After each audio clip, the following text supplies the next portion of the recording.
Welcome to a special bonus episode of Steeler Thoughts and Chief Feelings. I am one of your co-hosts. I'm Ajay Nair. I am the psychiatrist and Chiefs fan. And before I introduce our guest or hand it over to our guest, I want to shout out all of you that have been following along on YouTube, on various social media platforms. We're on Twitter, Instagram, and TikTok, and our handle is at STCF715 on all three of those.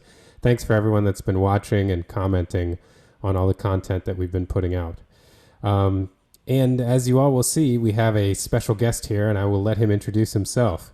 Hi, my name is Sonu Kundraw. I am not a philosopher, but Well, I'm I'd going to say be you're a filling in for philosopher in Chris. your own way.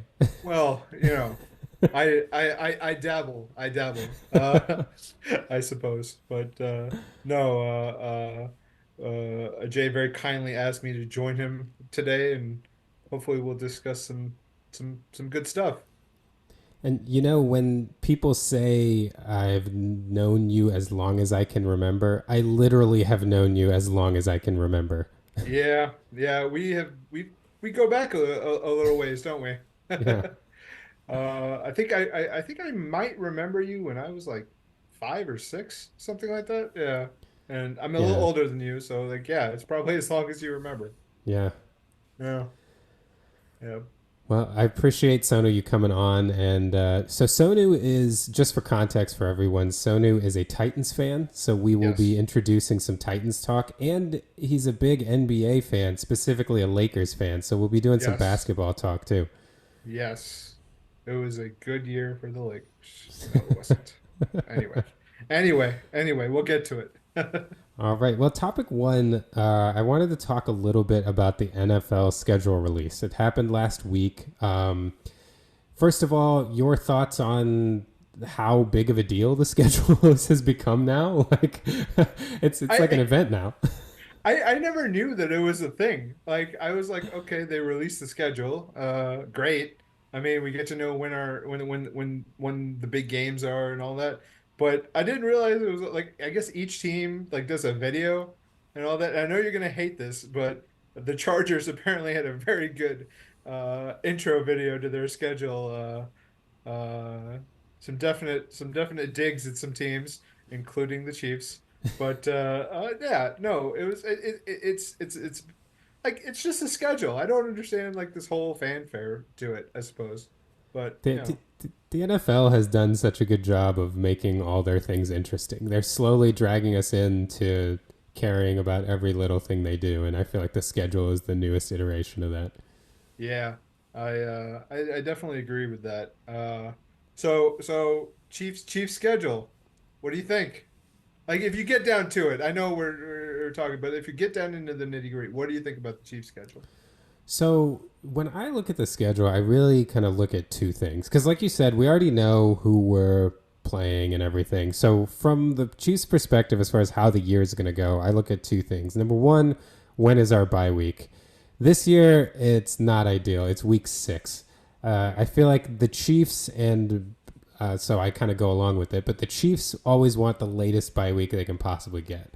Um, to kind of get some rest after the long season and get ready for the playoffs. So week 6 is not ideal, especially because the Chiefs have a really tough stretch where they play the Saturday before Christmas, then they play on Christmas, then they play the next Sunday. So Yeah. it's like a real kind of crammed period, and that'll be quite a ways after their bye. So Yeah. that I didn't love. The second part of the schedule I really do love, which is I like to compare.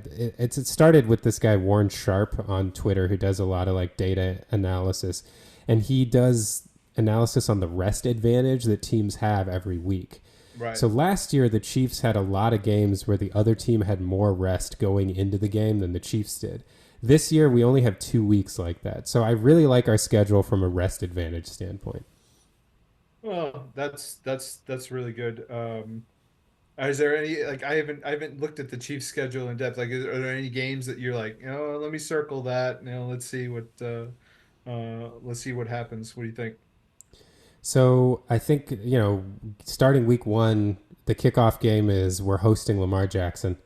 I was a little surprised, and then week 2 we're hosting Joe Burrow. So we got Ravens Bengals back to back. It makes me feel like normally these are games that the NFL kind of pushes to like middle late season, but I feel like maybe because Burrow's been hurt recently and Lamar Jackson gets hurt, although he didn't last year, maybe they're just trying to make sure that they have the prime quarterback matchups early in the year. So they just knocked him out in week 1 and week 2. So it'll be a good barometer of where we are. I think the next big game for me is the week 4 matchup against the Chargers. It'll give us a view on how we play the Jim Harbaugh iteration of the Chargers. And then, the real, we have, after our bye, we play at the 49ers in week 7. That's Super Bowl rematch. And then week 11 against the Bills in Buffalo. I think those are kind of the real big heavy hitter games on our schedule. And they'll be the ones we kind of use to see how we match up with the kind of the heavy hitters in the league. Yes, yes. I definitely agree with that. You know, I'm very much looking forward to like as I would say as more of a casual fan of the NFL, slightly. I do get into it a little bit, but I'm very much looking forward to those first few weeks where you get to see Mahomes and Burrow and Jackson. Yeah, I love these quarterback matchups. I mean, you really get to see where you are when when these teams are all rested, all not injured. It's good to see. Now, the Chiefs have had a good stretch to where they've been able to keep, relatively healthy and all that. And then, that's I think that's as much of a victory as all the other stuff. But yeah, no, I'm definitely looking forward to seeing what happens in that. Yeah, and a lot, not only you, but a lot of the country will get a chance to see the Chiefs too, because the other crazy thing about our schedule is 6 out of the 17 games are not even on Sundays. They're on Oh, national TV games either on nice. Mondays, Thursdays. We have games every day of the week except Tuesday. There's no NFL game on Tuesday, but we have a Wednesday, Thursday, Friday, Saturday game and a Monday game this year in Yeah. addition to the Sundays. Yeah. What is it? I think it was the Carolina Panthers. We'll check that later, I suppose. But I think they don't have any nationally televised games. And Yeah, it's a get better. That's all I gotta say about that. Yeah, Uh, they will probably have one Thursday night game. I think everybody's got one Thursday night game, but I don't. Well, okay, we'll check on that. But I don't think that okay. Anyway, yeah, we could take a look. But at least in the past, they've usually done everybody having one. Um, but yeah, and in addition, beyond the 6 games that are not on Sunday, there are 2 more Sunday night games. So the Chiefs actually only play on Sunday afternoon, a total of 9 times this season. 8 are either Sunday night or on a different day of the week. I gotta say though, those Sunday night games or really just night games in general, so much fun, so much fun. Uh, I guess the problem for Kansas City is that, then you got people who just tailgate all day and, you know, then you have that issue, of course. But no, it's so much fun to get out in the evening to the night and watch really good football. I know you and I have been to a couple of night games and Oh yes. it's been very good. Um, and so before we get into the Titans, I do want to just ask your thoughts about: are there any teams in general in the NFL that you're excited to see, you're interested in how they're going to play, and you're thinking about like watching them early this season to see do they have it this year? I would be really interested to see if Green Bay's got it.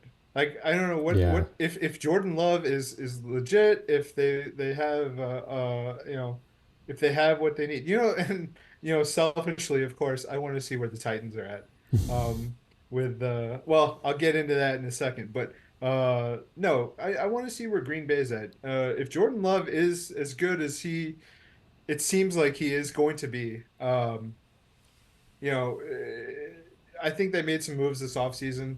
And yeah, it's always kind of a crapshoot. You guys see what the chemistry is and all that once you get into training camp and all that. But if they can put it together, uh, it might be interesting. I don't know.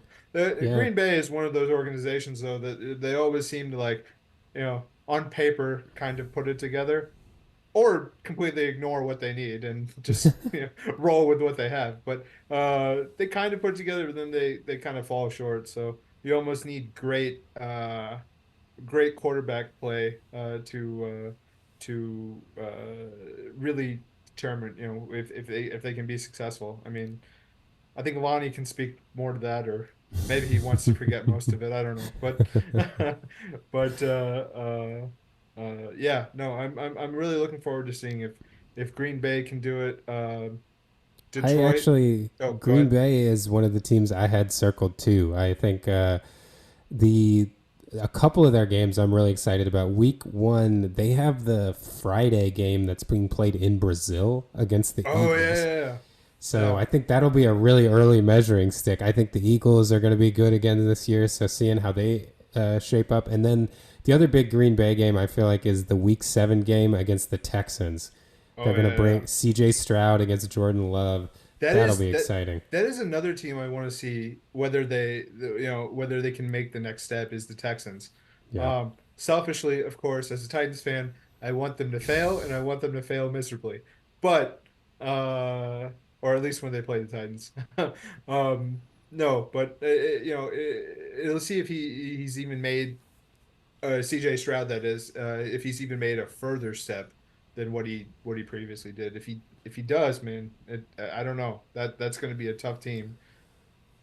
Yeah, they're honestly. I mean, the AFC has a lot of scary teams. I'm always worried about the Bills, Bengals, and Ravens, and then I now don't you know never. that I mean, the Bills they always seem scary, and then they always kind of roll over. I don't know.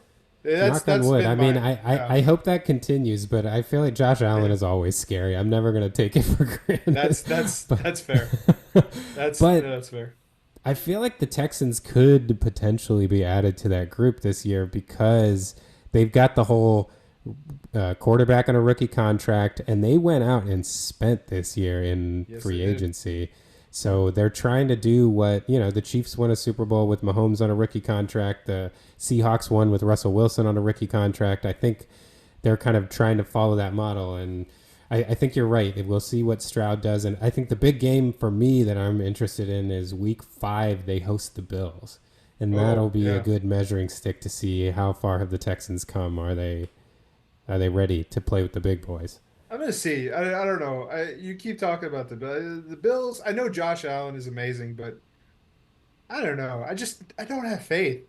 I know Bills Mafia might come after me a little bit, but I don't have faith in their, even if they have a good season, like their long-term success.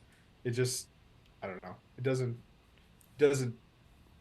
their history doesn't bode well for them in the It future. has it has been tough, and especially because the Bills really went on all in financially the last couple years, Yeah. and now had to make a bunch of cuts, and so they're in this retooling thing, and they've made a couple bets like on the wide receiver Keon Coleman they drafted this year, who is crazy athletic at the catch point, but also didn't separate in college. And if you don't separate in college, are you going to separate in the NFL? I don't know. So, Yeah. but if things work out, the Bills can still be the Bills. But they've had to make a lot more bets now this year because of how much Yeah. they went all in the last I couple of mean, I years. mean, I mean, when the Chiefs made the bets last year, it kind of worked out for them, right? Fortunately, Something it like did. that. I have a feeling that Mahomes had something to do with that, but at the same time. Yeah, Mahomes, and we did some great defensive drafting in 2022, which I think That really is, helped us out this yeah, year. yeah. That is definitely true. Yeah. So let's pivot to the Titans. First of all, I did not know. I don't know if you're aware of this. Did you know that people call Will Levis Billy Jeans? I did. I did. That is I a don't know. great Yeah, nickname. it is good. It is good. Billy Jeans. That's that is, yeah. I'm a big fan. So I know you want to pivot to the Titans. I know I know I gotta represent Chris a little bit, Chris Dorse here a little bit, and talk about the absolute steamroll that the Steelers got in their schedule. Um, so they have a relatively. I actually didn't look up what week their bye is in, but they have a relatively regular schedule the first 8 weeks of the season. Then the last 8 weeks happens, and I don't know what like who they made mad at the NFL scheduling office, but all their division games are in the last 8 weeks. All of them, All really? of them. Yeah. Wow. So this is the last 8 weeks is the Ravens, then the Browns, then the Bengals, then the Browns again. Then they get to go outside of their division, play the Eagles. Then they get to play the Ravens again, and then they get a little bit of a break with the Chiefs, defending Super Bowl champion, on Christmas Day, and then they end the week off against the Bengals. All of their division games, and for a team that doesn't really get, I mean, and I'm sure Chris will talk to this a little bit more, but for a team that doesn't really get going until like maybe Right. the second half of the season, like this is, you know, I don't know.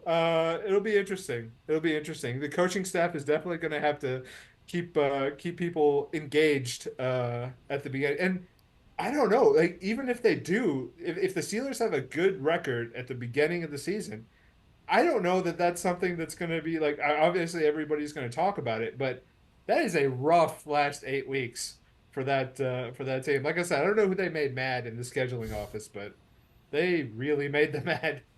Yeah, that backloading is real tough. You're right that at least, not having their records in front of me, my recollection is they have tended to start a little slow, at least through the first like 3 or 4 games, and Right. that could be deadly this year.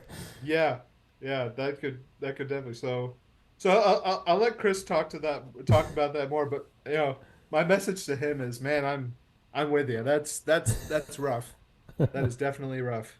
Um, the Titans. I'm relatively happy with their schedule. I think that the stronger teams in that schedule are kind of spread out. Um, and what I also saw was that the three of the first 5 games are home games, and then three of the last 5 games are also home games. Oh, So it's one of those things where we got to see what we have. Um, Offense, I'm a little excited. Will Levis, Billy, what was it, Billy Jeans, Billie Jean. Billy Jean. But you know, we got to see what we have in him, and it's definitely not something to sneeze at. He's good. He has all the tool. I mean, the when we got just we have a great receiving core. We got Calvin Ridley, which Paid him a granted lot. we did pay him a lot, but when you have those kind of seasons, 1,000 yard seasons, it can be okay if you got somebody who can throw them the ball. That's the issue. And I mean, and it's a quarterback that's cheap right now too, so you that's can pay true. him That's some. true. Yeah. That's your rookie contract kind of thing. Then the other question I have a little bit, and maybe I shouldn't. Maybe I should just considering the longevity in athletes nowadays. But DeAndre Hopkins, he's 31 this year. Um, does he still have it? We'll see. I have faith. I have faith, but it's uh it's definitely interesting if he still has it or not. This honestly, with the year that we're about to have, with so many questions at the quarterback position, you know, at the wide receiver position, defensively, I mean, we have a couple of really standout guys, but I don't know that overall our defense is going to be all that strong. Um, I think the schedule really helps what we're trying to do because I feel like, if we're going to make adjustments halfway through the season, it's not going to be against, we're not it's not the Steelers schedule the last 8 weeks, it's something that is definitely manageable. So, part of that is, our division a little bit weak right now, but I would say for the most part I'm pretty happy with that schedule.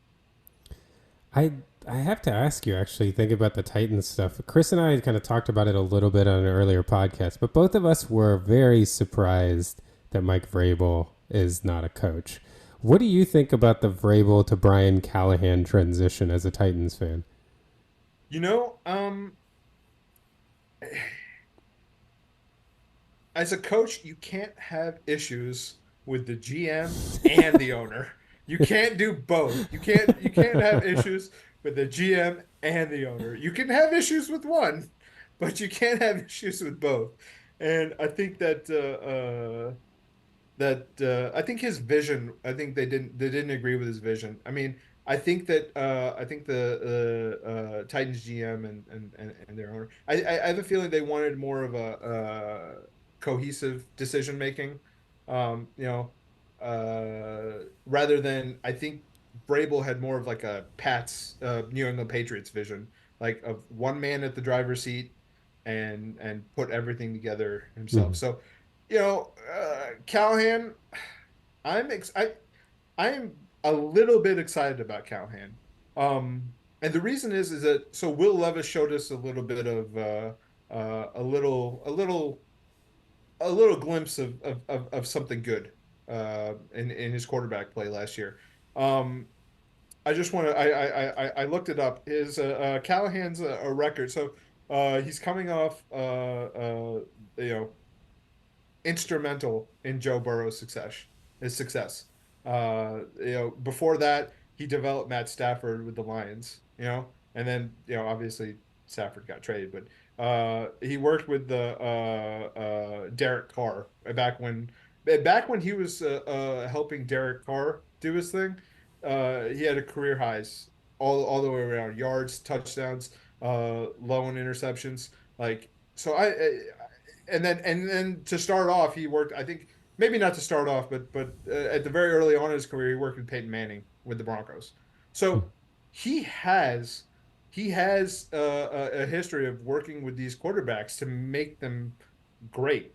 So you know you can only take these players a certain to what their potential is. Like if the potential of Manning obviously was through the roof, and he had already been playing forever, so it's not that successful, but or it's not that big of a deal. But I mean, Derek Carr, I don't think he was that great of a quarterback before. I think he was afterwards. Stafford, and you can make the case for Stafford either way. And then Burrow, I mean, Burrow, great, but I think Will Levis is in a situation that it's going to be very evident how good of a player he is. Like I think he's going to get the coaching. He's going to be able to go and fulfill uh wherever he's at, however good he can be. I think he has at least a setup to be able to fulfill that meter. So I don't know. It'll be interesting. I think it is a good change. I mean, to be honest, I wasn't terribly excited about Mike Vrabel at the end. It's exciting when you get to go to AFC Championship games, but have some success in the playoffs. But when you start there and then go the other way, I don't think that it's all that good. Yeah, that makes sense. I think to me the Brian Callahan, the Derek Carr is the big argument because he, I feel like Derek Carr is very much a quarterback that does as well as his situation is, and clearly Callahan was able to help him to be in a good situation to put up those kinds of numbers. You know, it's a little tougher with like Manning and Stafford and Burrow. One may argue that they could have been good with a lot of people because they're so good, especially Burrow because he has like T Higgins and Jamar Chase, but It helps to have tools. It helps to have tools for yeah, sure. absolutely. But Yeah. I do think that you're especially the point you made about the pattern, right? Like he has a pattern of people doing well under him in many different places, so that does seem pretty promising. Yeah. Because I mean, look at Stafford before he got to I wouldn't say before, but before Callahan really was involved in it. I don't know. Yeah, I like I like this move. I think Vrabel, especially when you disagree with both of your bosses. Uh, It's tough. I think Vrabel was on his way out, anyway. So no, it is what it is. But I think Callahan, it could be good. It could be very good. All right. Well, maybe we should take a break about now, and then when we come back, maybe we'll wrap up a couple NFL topics and then talk some NBA. Yes. All right. Sounds good. All right. And we're back. Before we jump back into it, I will just want to make a correction. Sonu was correct. The Panthers do not have any primetime games, including no Thursday night game. So the NFL used to have a rule where every team, basically, since there are 32 teams and they would have 16 games, they would have make sure that every team played on one Thursday night game. But they actually ended that rule before the 2023 season. So they don't do that anymore.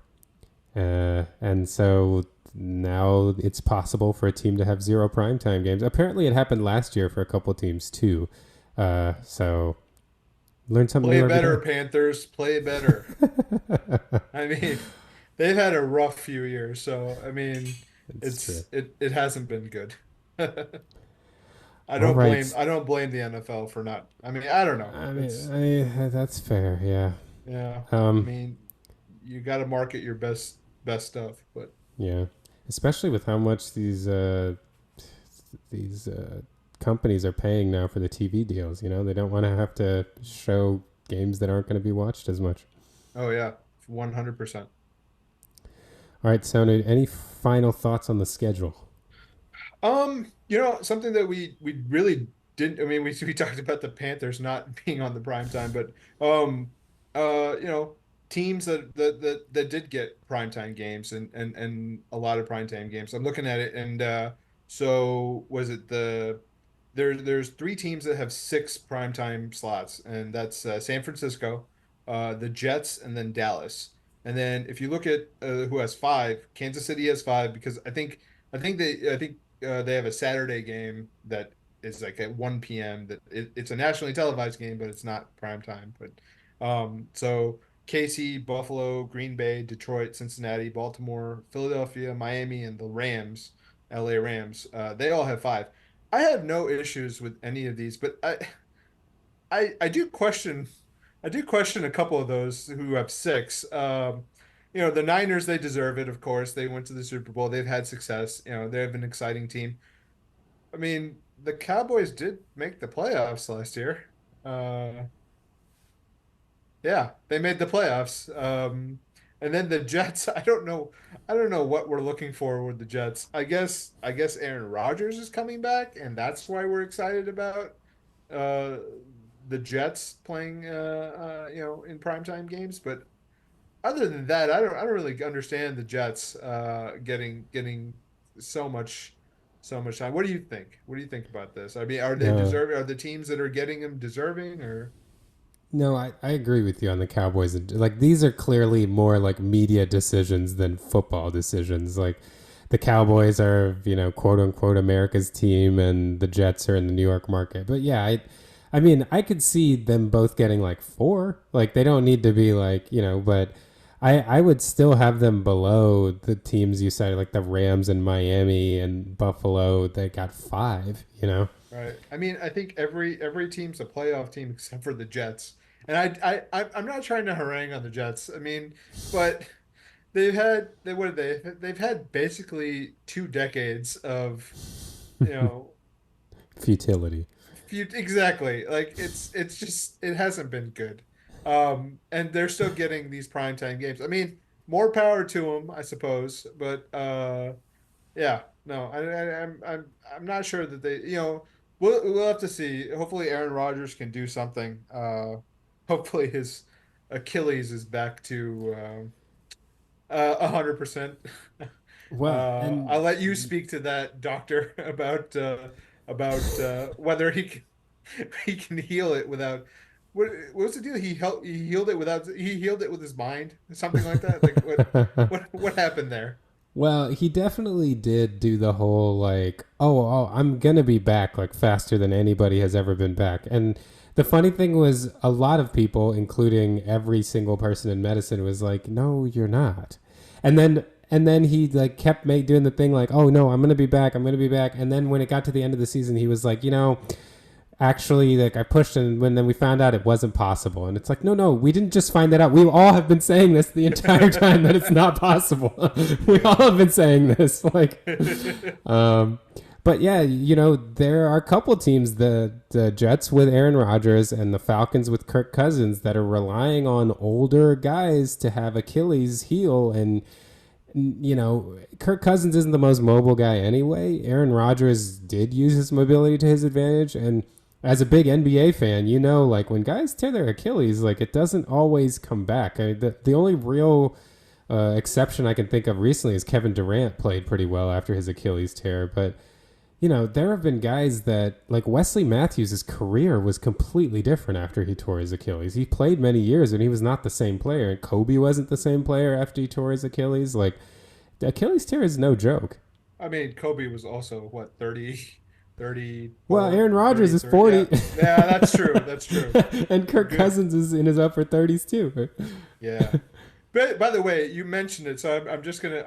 what do you think about the whole Atlanta drafting Kirk Cousins or no, I'm sorry, signing Cousins in free agency and then drafting was it Michael Penix Jr. So, And with the number 8 pick, like doing those like within 2 weeks of each other or something like that. so I have a lot of thoughts on this actually, and Yeah. it starts with like, so there are a lot of there are a lot of people, usually people with more of an analytics bend, who make the argument that you can never pick up enough quarterbacks, right? They cite like, well, the Eagles drafted Jalen Hurts when Carson Wentz was still good, or the Packers drafted Jordan Love when they still had Aaron Rodgers. And I understand the point that you keep taking swings at quarterback, but not crippling swings that are like high money, high resource things in the same year. Like Yeah. to pay to guarantee, basically Kirk Cousins, the way his contract is set up, he's playing the next 2 years, and he's playing for like $50 million cap hits, give or take. Yeah. This is where you're in win now mode. Like, it's one thing to be spending resources on things that aren't going to help you immediately when you have, some way to build up later. But right now with Penix, somebody on a rookie contract is the most valuable asset you can have in football. A quarterback on a rookie contract, and you're going to waste 2 years of that because you have another quarterback that's not on a rookie contract that's making like $50 million a year. Those two moves together don't make any sense. And even if Penix is really good, you're going to have wasted the time that you should be building a strong team using that $50 million cap hit on somebody else to help Penix and play him. By the Yeah. time he's good, you're going to have to pay him too. So as a team building strategy, like, I understand in a vacuum taking multiple swings at quarterback. I'm fine with that. But doing it like this, where you're not maximizing the resources for either quarterback, makes no sense. Yeah, and not to mention what what is Kirk Cousins supposed to think? Like they just, they're giving him so much money and then what is it? 2 weeks or less than 2 weeks later, they're like, "Oh, we have your replacement ready." Like what that's not exactly a confidence boost. Like, And I it's don't not know. like he was like a third rounder or the 32nd pick. He was the eighth pick in the draft. Yep, yep, yep. I mean, you get him in the fourth round. Okay, I understand. You were not going to get Penix in the fourth round, but you get somebody in the fourth round. Let him train a couple years under Cousins. But yeah, to have it's it's interesting. At least they have good prices on the concession stands. That's That's the true. redeeming quality of Yeah, Atlanta. there you You know, go. yeah. But I don't know. It was an interesting move to say the least. Yeah, it it doesn't make any sense to me. Anyway, Yeah. let's talk some NBA. I know that's why you're really here, Sonu. You want to talk Yes. basketball. Let's And do it. Let's do it. so we're coming up on, the Eastern Conference Finals start today. Western Conference Finals start tomorrow. What are your Let me thoughts tell about you, what's going on? my first of all, my condolences to you. I I know appreciate it. my and your viewers may not know or listeners, but I know you're a huge Knicks fan, and Indeed. yeah, I mean, uh, I tell you one thing, the playoffs have been fun this year. I think that there Wait, have been wait, some. wait. I got to interrupt you first before we start. No, no. I'm not just a Knicks fan. I am a Knicks fan who had a good friend of his. Let's call him Sonu. Call him this weekend and be like, Yeah, dude, you live in New York. You're right next to Madison Square Garden. You should go to game 7 against the Pacers. You should do this. Go to the Garden. And what did I do? I went to the Garden. And I got to yeah. watch the Knicks lose by 21 at home in game 7. You're welcome. Okay, okay. Before we get okay, this was my thought process. Okay, when is the last? When is the next time? When is okay? So the last time the Knicks had a game 7 in New York, I believe it was 94, I think. right? Yeah, 20 was it 20 years ago? No, 30 years ago. 30 years ago. 30 years ago. How'd that one end up? Well, John Starks was here too in this game. Oh, He was there. well, that makes sense. That makes sense. So was Spike. So So it was yeah, fine. yeah. But no, no. Look, this team. You can speak to them. I think they've been one of the reasons the playoffs have been so much fun this year. I mean, I guess besides the fact that it's essentially the New York Wildcats or the Villanova Knicks, whatever you want to say. They've hustled, they've come from behind victories, last second victories, like dominant victories. They've had a few of those. Like it's been that series was a lot of fun. I'm gonna say I thought that there was no way that the Pacers are going to win that series. And I don't think that they would have won that series if it hadn't been for all the injuries Oh, uh, I to don't have the any Knicks. doubt. I feel like Yeah. if we even had one fewer major injury, we would have won that series. Forget like we basically. I mean, we didn't have OG and Anobi basically for that entire series. We I didn't mean have that's Bogdanovich. the series. That's the Yeah. series. I think that if OG plays, I think you win. Oh yeah, Like 100%. If I know he went for it. He went for it in game 7, but I don't he think it played was very like good. 3 minutes, he couldn't run. Yeah. But I Right. will say, just I don't regret going to the game. The atmosphere was electric. Like, Yeah. actually, that was an amazing crowd, and the crowd was really, really trying to will the team into that game up until about like halfway to the third quarter. I think that's when the crowd started to realize, like, okay, when Jalen Brunson went out, and nearing the end of the third quarter, I think that's when everyone was like, okay, this isn't happening today. But Yeah. and it was a tough circumstance for a crowd, like the hardest thing I feel like as a crowd is to get amped when the other team cannot miss. Like no matter how much we're yelling to try to egg on the defense, like the Pacers didn't go below 70% shooting until the game was like over, essentially. Yeah. Like it was insane. And the crowd was awesome when we found out OG was going to give it a go. When he came out for warm-ups, the entire crowd was chanting OG, OG, and every time he made a shot in warm-ups, the whole crowd was cheering. It was insane. It was so much fun. But Josh Hart got a standing ovation when he fouled out, Yeah. even though the game was over. And obviously, like DiVincenzo, who played his heart out, got a standing ovation. Like it just, the only thing that upset me about that game that frustrated me was, besides of course all the injuries, the frustration I had was it became clear very early in that game that Tyrese Halliburton was never ever driving for contact. He never wanted to, like, he did not drive to shoot until the game was out of hand. He was driving to kick to a 3-point shooter, or he was driving to come back out and shoot a three himself. He didn't want anything to do, and we kept coming off of shooters every time he would drive into the paint and letting him kick out to, and they wouldn't miss. And my only frustration was I wish we had adjusted a little better to that, and like make him take his defender one on one and make a contested layup, because I didn't think he wanted any of it. He didn't want any of it. He just wanted to kick it out, or he wanted to hit a jump shot. So what was Tibbs' like game plan, you think? Like during that game? What do you think what was the idea behind I behind the defense?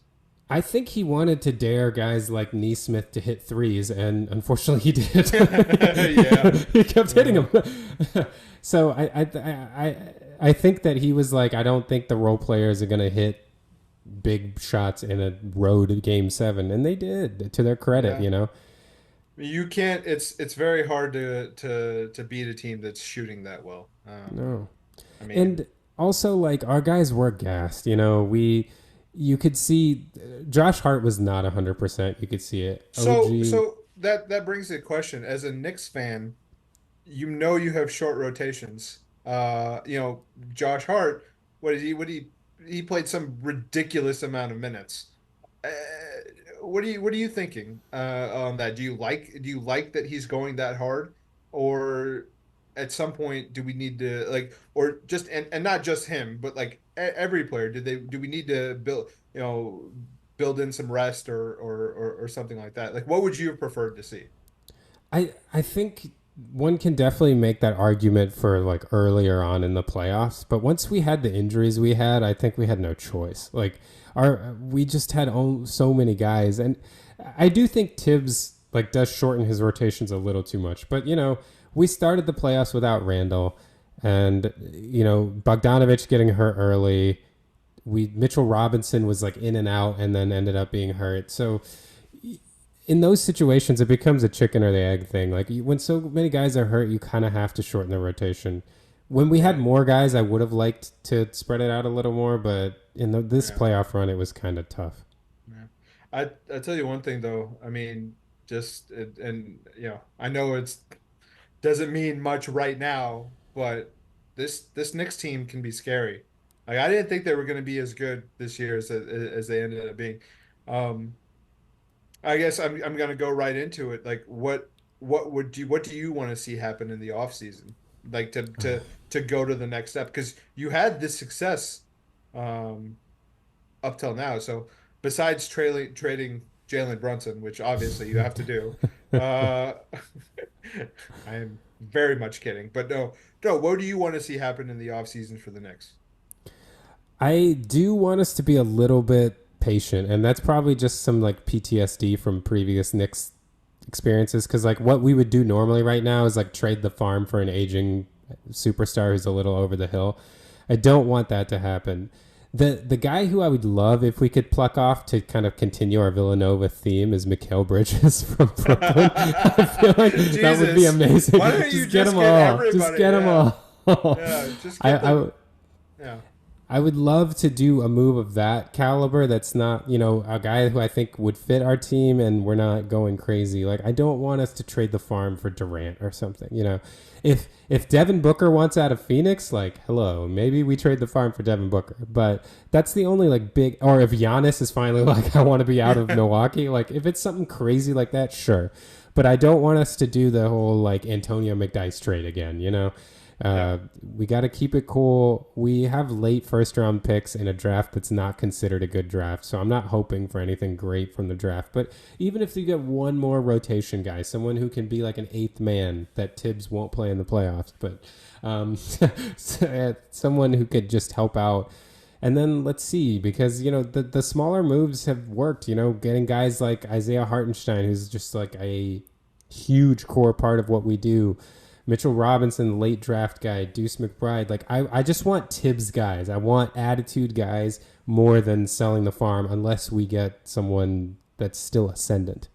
But see, I don't I agree with you to a certain extent. The thing about attitude guys is that you need to you need to match that with success. And don't get me wrong, the Knicks had a in my opinion, I think the Knicks had a very successful season. And considering their what all the injuries and all that, I think that they had a successful season.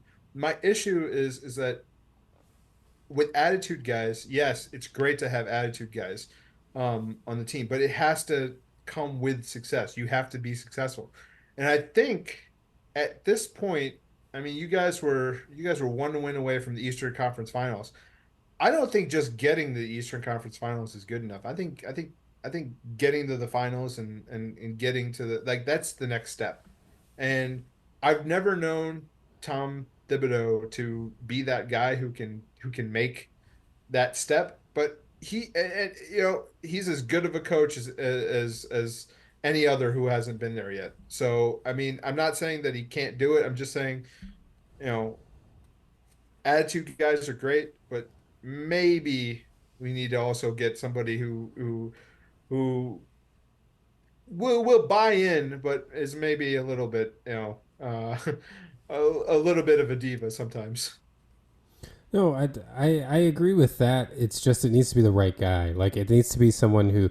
My big thing about this offseason is I don't think anybody that I would want is available that would be like a take us to the next level player.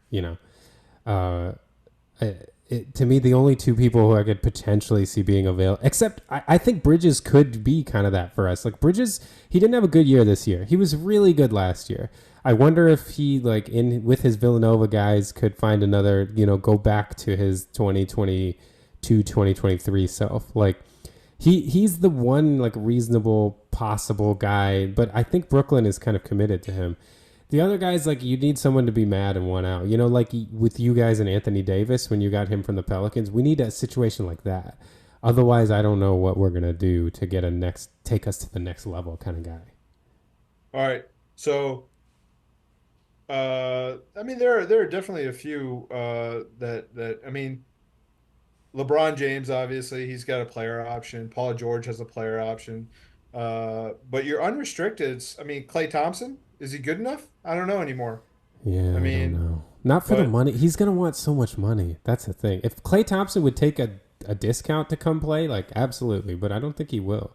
I will say one thing, assuming that he's relatively healthy, you put Klay Thompson in as like a spot, like a third, fourth guy, spot up shooter, or even someone to be sixth man, like he did with the Warriors this year. That is a that is dangerous. That is very dangerous because then you'll basically have like a DiVincenzo, but obviously older and coming in with your second unit, that could be dangerous for the Knicks. As So long as he takes second unit money, that's the thing for me. that's fair.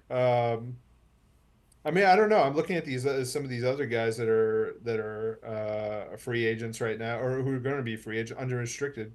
DeMar is in there, DeMar DeRozan. Um, I don't he, know that you'd want him.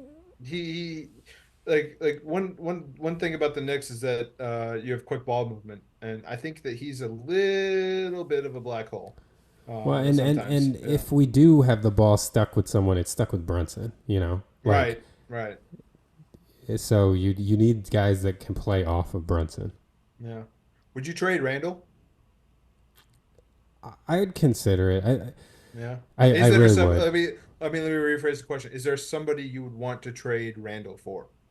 If we Realistically, don't tell me like Giannis for Randall straight up or No, something. I don't know if you think this is a fair trade, but if we could do some kind of package with Randall and picks and get Mikal Bridges, I'm all for it. You're all about Mikal Bridges. You I just am. want that Villanova I do. magic.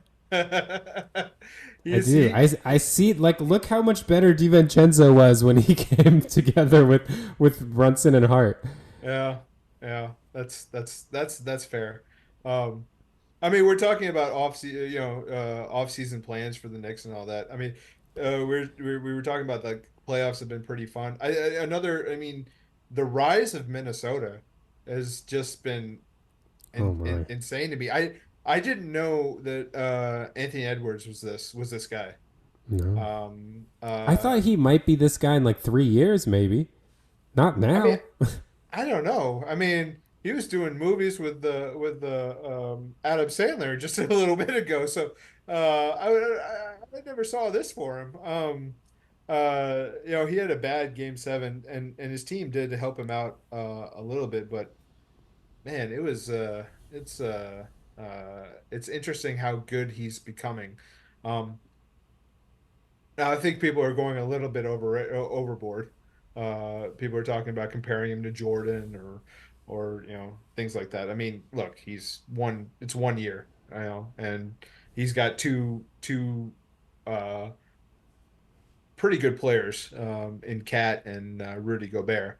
Uh, so it's definitely something that you'd want to hold your horses on Ant just a little bit, but yeah, that team is interesting. I For will for say, oh, go ahead. like mentality wise, he reminds me, especially because I think he's bringing that dog out of Cat, which nobody has been able to do, right? Like, Literally this was like nobody. nobody. Literally Like, nobody. It's amazing to me that Cat's been in the year. Like if you look at Cat stats, one of the biggest things is that if you look at the way Cat plays and Cat stats, you'd be like, man, he's going to be great in a few years. Like he's going to be great when he gets a little bit older. He's been in the league for 9 years. yeah, 9 years. Like, I come didn't on, think man. even more than I didn't think see this for Ant. I never saw Cat as like a guy who would have a big game 7 game on the road to help the team go to the Western Conference Finals. Like I thought I don't know. I thought it was done for Cat. I really did. This has been an amazing turnaround. And I credit Anthony Edwards a lot. Like I think he is the alpha. He's the leader on that team. And for some reason, because Cat was always better as like a second or third guy. He just never believed that. And Ant helped him be like, no, no, this is my team now. I got this. And I think it's helped Cat flourish. Yeah, and I think it moving Cat to four, I think has really helped him too. Yes. Yes. Not having to worry about manning the paint and being the defensive stopper and all that. That is Mm-hmm. definitely. I still think that they gave way too much for Rudy Gobert, but uh, But I it don't know. doesn't I don't look. know if you can't say that. You can't say that yet because it might work out. Yeah. Um, It doesn't look nearly as dumb as it did last year. I'll tell you that. Yeah, yeah. I mean, the knock on and there are several knocks on the Lakers, but one of the knocks on the Lakers was that we gave up way too much for Anthony Davis. Well, you can Won a say what you title. want about the bubble title, but we won a title with Anthony Davis. I can never say that's a bad trade if we win the title Okay.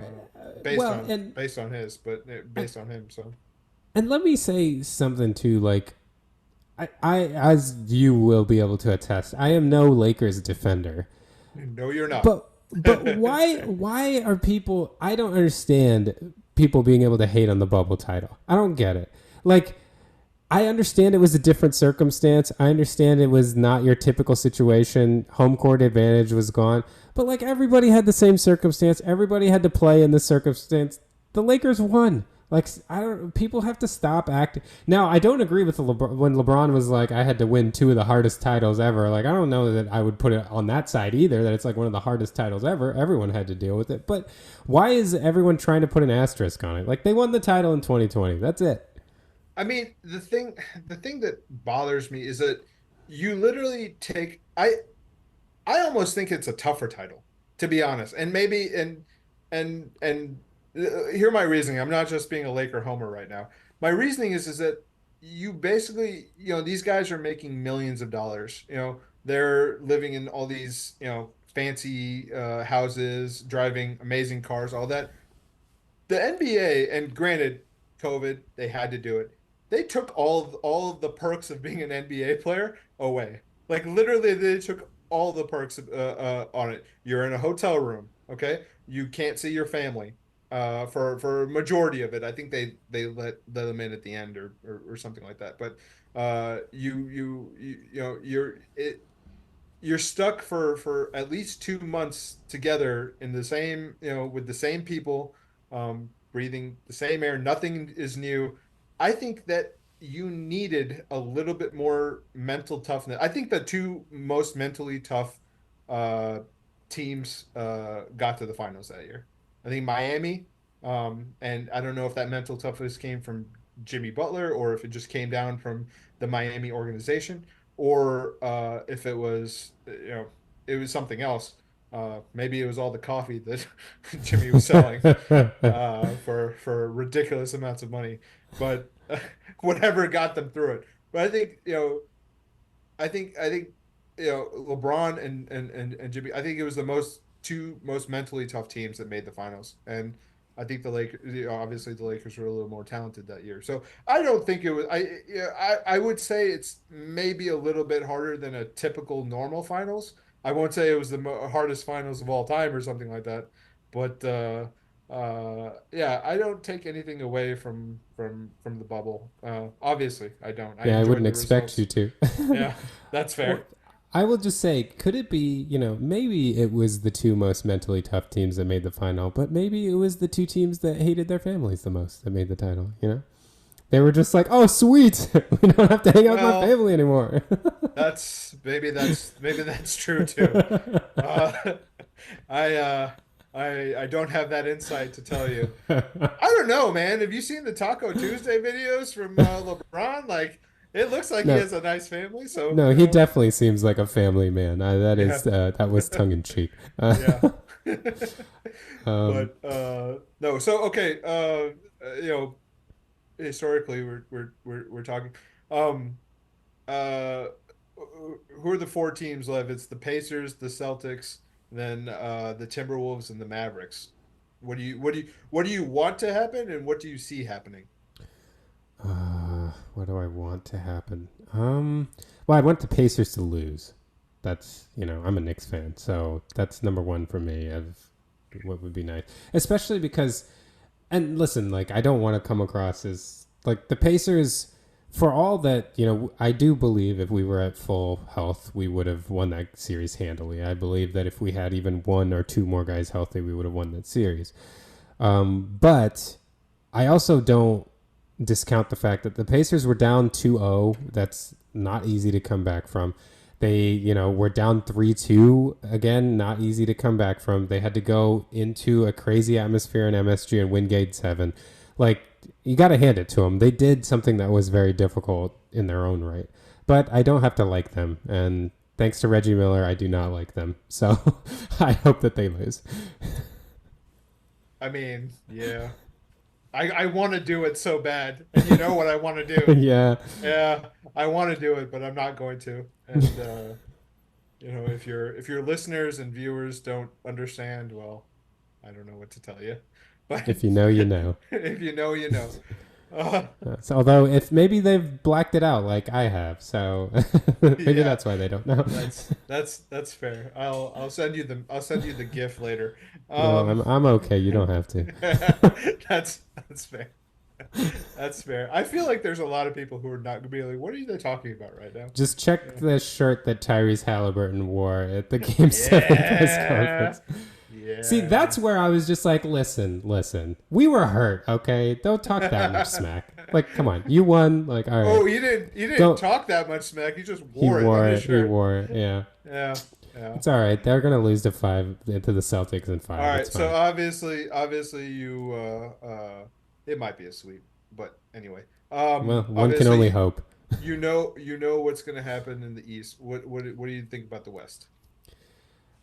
I mean, I think that Minnesota is going to win. I don't know who I want to win. Honestly, it's one of those rare series where I just kind of want to sit back and enjoy. Like, I like watching Luka Doncic a lot. I have not liked watching Kyrie for a long time, but this year I have loved watching Kyrie. Like, he's been so much fun all of a sudden again. So I would be happy with either result. Maybe just from like narrative standpoints, I don't know. Ant getting to the finals so young would be awesome. Luca getting to his first finals would be awesome. Uh, yeah, I don't know. I don't know I who mean, I'd want. Luca is still pretty young too. Just Yeah, in that's case true. you, yeah. I'm just And, saying. and Luca, The one thing that does worry me is like Luca has not been himself in the playoffs. Like you can tell he's dealing with something. I think he said he's having a knee problem or something, but he's just not himself. Like he's normally so lights out in the playoffs and such a killer, and he has his moments here and there, but he's clearly laboring through something. Um, but if he could get back, maybe like if I could be guaranteed 100% Luca or a like all cylinders firing Luca, maybe I'd like to see him in the finals just to because the Celtics team is, especially if Porzingis comes back, which we'll see. But if Porzingis is back, I think they're going to be a very interesting team because when they get going and they can really like blow the doors off of people. And either of those teams, the Mavs and the Timberwolves, have shown they can handle it. So I think it would be a good series either way. So I don't know. I don't know. Who do you want to see play? I've actually thought about this, and um, I won't mind if I think I would like to see the Mavs. I think watching Luka Doncic is a lot of fun.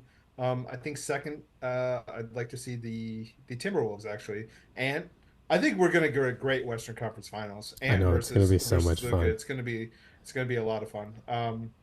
Uh, I think after that I want Indiana, and then I'd like Boston to just all retire tomorrow. Would be great. Would be just fabulous for me. I don't want, and it's the Laker hate that's speaking right now. But I just you you you have a shot when the Lakers win the championship. You have a shot when the Celtics lose and can't win the championship. So it's one of those things for me. I don't want to see the Celtics be successful. Also, they have very much been had foot on the gas and then off this whole playoffs. So, Right.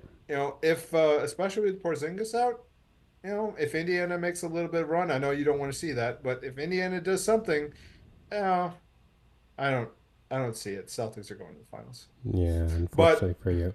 yeah, yeah. But it's possible at least, I suppose. But All um, right. yeah. Let us take a quick break, and then I want to ask you. I know it's going to be tough for you, but I would like to talk a little bit of the legacy of current Celtics based on how they do in this finals run. So, Hey, prepare I'm actually yourself. busy Like right now. I can't speak. All I right. don't know. Do what you have to do. Do the whatever. Like burn some sage during the break. Do whatever you have to do to get yourself ready. Great, great, great. And we're back. All right, Sonu. I hope you kind of mentally prepared yourself to go to places that you don't want to go. But since we're here to do basketball analysis, we're in the conference final stage. I think it's important to think about this current Celtics team, and by current Celtics team, I'm really thinking of the core of Jason Tatum and Jaylen Brown. This is, I believe, should have looked this up. Done actual research for this, but I think this is their sixth conference finals trip in 8 years, I believe, for this. Now, I don't think Tatum and Brown were on every Celtics team because they had that like Isaiah Thomas Celtics team earlier on. Um, and Tatum, I believe, started in 2018. But in that, this team has, the Celtics have made the Eastern Conference Finals fairly routinely over the last 8 years, and they've only had one finals appearance, losing to the Golden State Warriors in the 2022 finals. We are kind of assuming, based on their relative strengths, that the Celtics will probably make it to the finals this year and will have a fairly, about as easy of a run through a conference as anybody has had. So, my question to you is, for Tatum and Brown, for their legacy, do they need to win this year? Do they need to win a championship in order, or is it a mark against them at this point if they don't win the title this year? This is an easy question, my friend. They 100% need to win. I mean, look, no one remembers who second place is, Like it's to be in this league and competing for this long together. they need a championship to be considered um, even just a good duo, a successful duo. I mean, how long did it take? I don't have this because, I try to block out most of Boston Celtics history, but I don't have the, like, how long did it take Larry Bird to win a championship? I don't know. Like, I I mean, think and it. he had a stacked team, but I um, so I would. I think it was in his third season. It was second season, maybe second or uh, third season. It was around there. Definitely within 4 years, he won his yeah, first title. awesome. It took Magic one season. Just want to say that. No, look. You can talk about having all the success in the regular season. Nothing matters except for championships. That is the number one metric in which I feel that you judge NBA players. I mean, look at the notable guys that haven't won. I mean, where do you rank in the history? Karl Malone, for example. Where would you rank Karl Malone in as far as best basketball players of all time? Oh, that's tough, but he's not as high as someone with his stats you'd think would be. Yeah, Right. He's the I agree second, with or you. I guess now he's the third leading scorer in NBA history. And I don't think he's in the top. He's definitely not in the top 10. I don't think that he's in the top 15 personally. Oh Um, man, I might but even extend that to like 20 or 25. All right, so it right, was it was Bird's second season that he won the title, just so you know. right. So I mean, uh, Magic still did better. It's fine.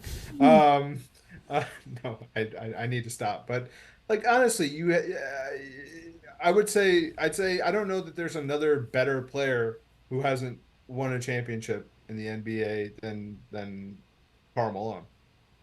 John Stockton's in there too. I mean, he's assist leader, Well, I but guess if yeah. by better player you mean like better as far as like career numbers, Mhm. yeah. But I think like Barkley was better than Malone because at least Barkley like put a team on his shoulders, and I mean, I guess if you want to Where's say Barkley in Malone the did that. top? Where do you want to put Barkley in the top? Well, In see, in I feel like yeah.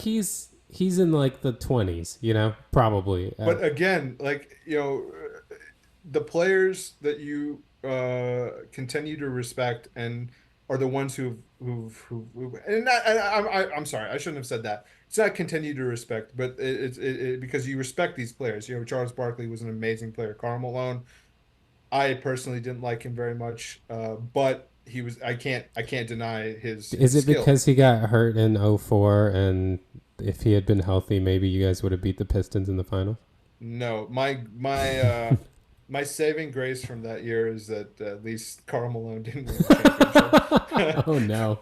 Yeah, don't get me wrong. I would have loved for the Lakers to win, but I do not like Malone, and I don't know. Maybe I was a very impressionable young man, and I got to watch vividly remember the second three-peat that Jordan had, and I remember hating Malone.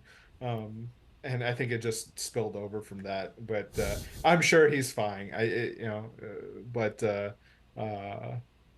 well, some of his personal stuff maybe he's not so fine. But Yeah, anyway, yeah. Well, regardless, yeah, a whole regardless, bag of worms. we're not. This is not that podcast.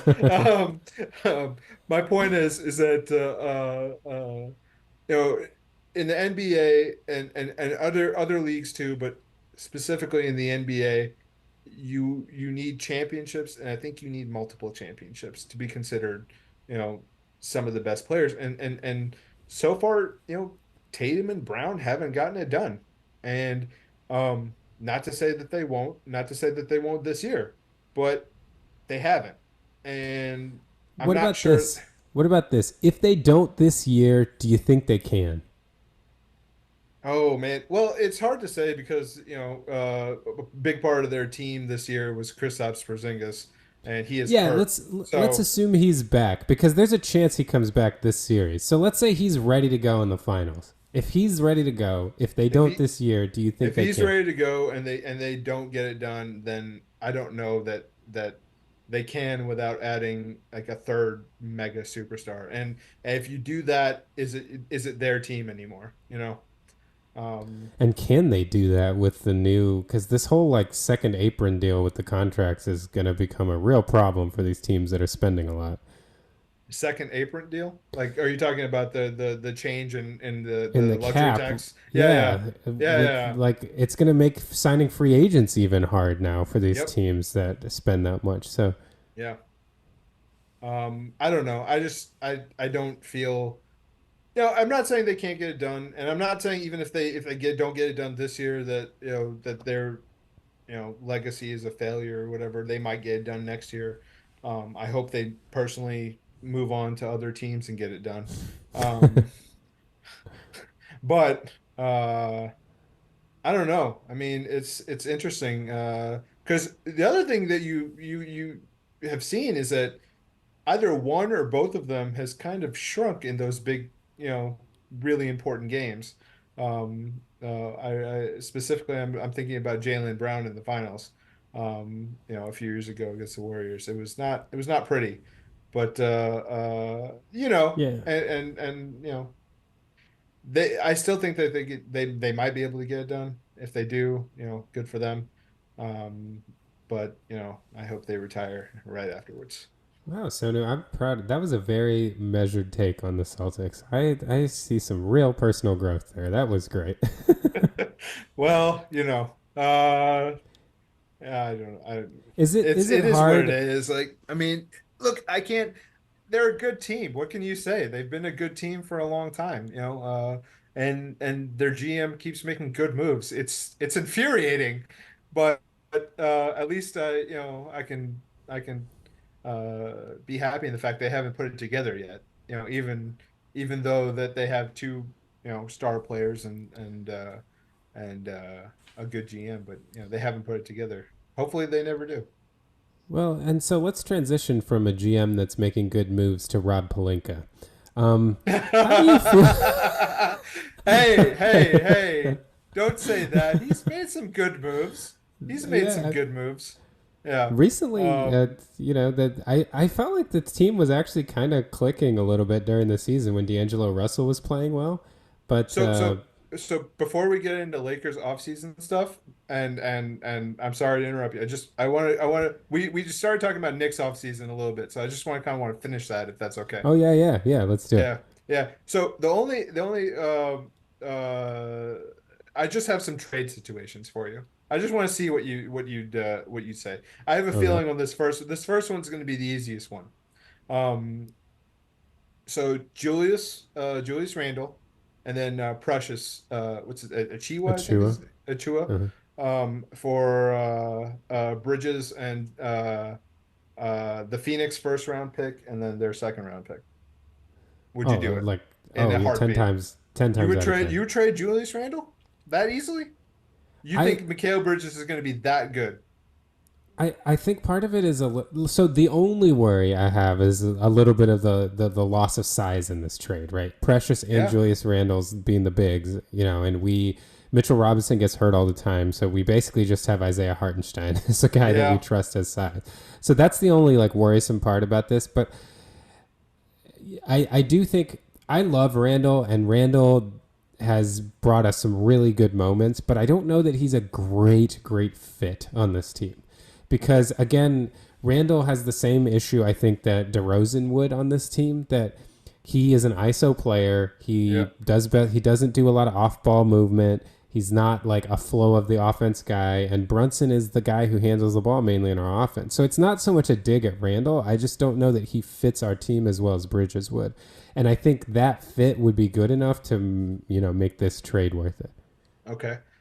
So second potential trade, possible trade.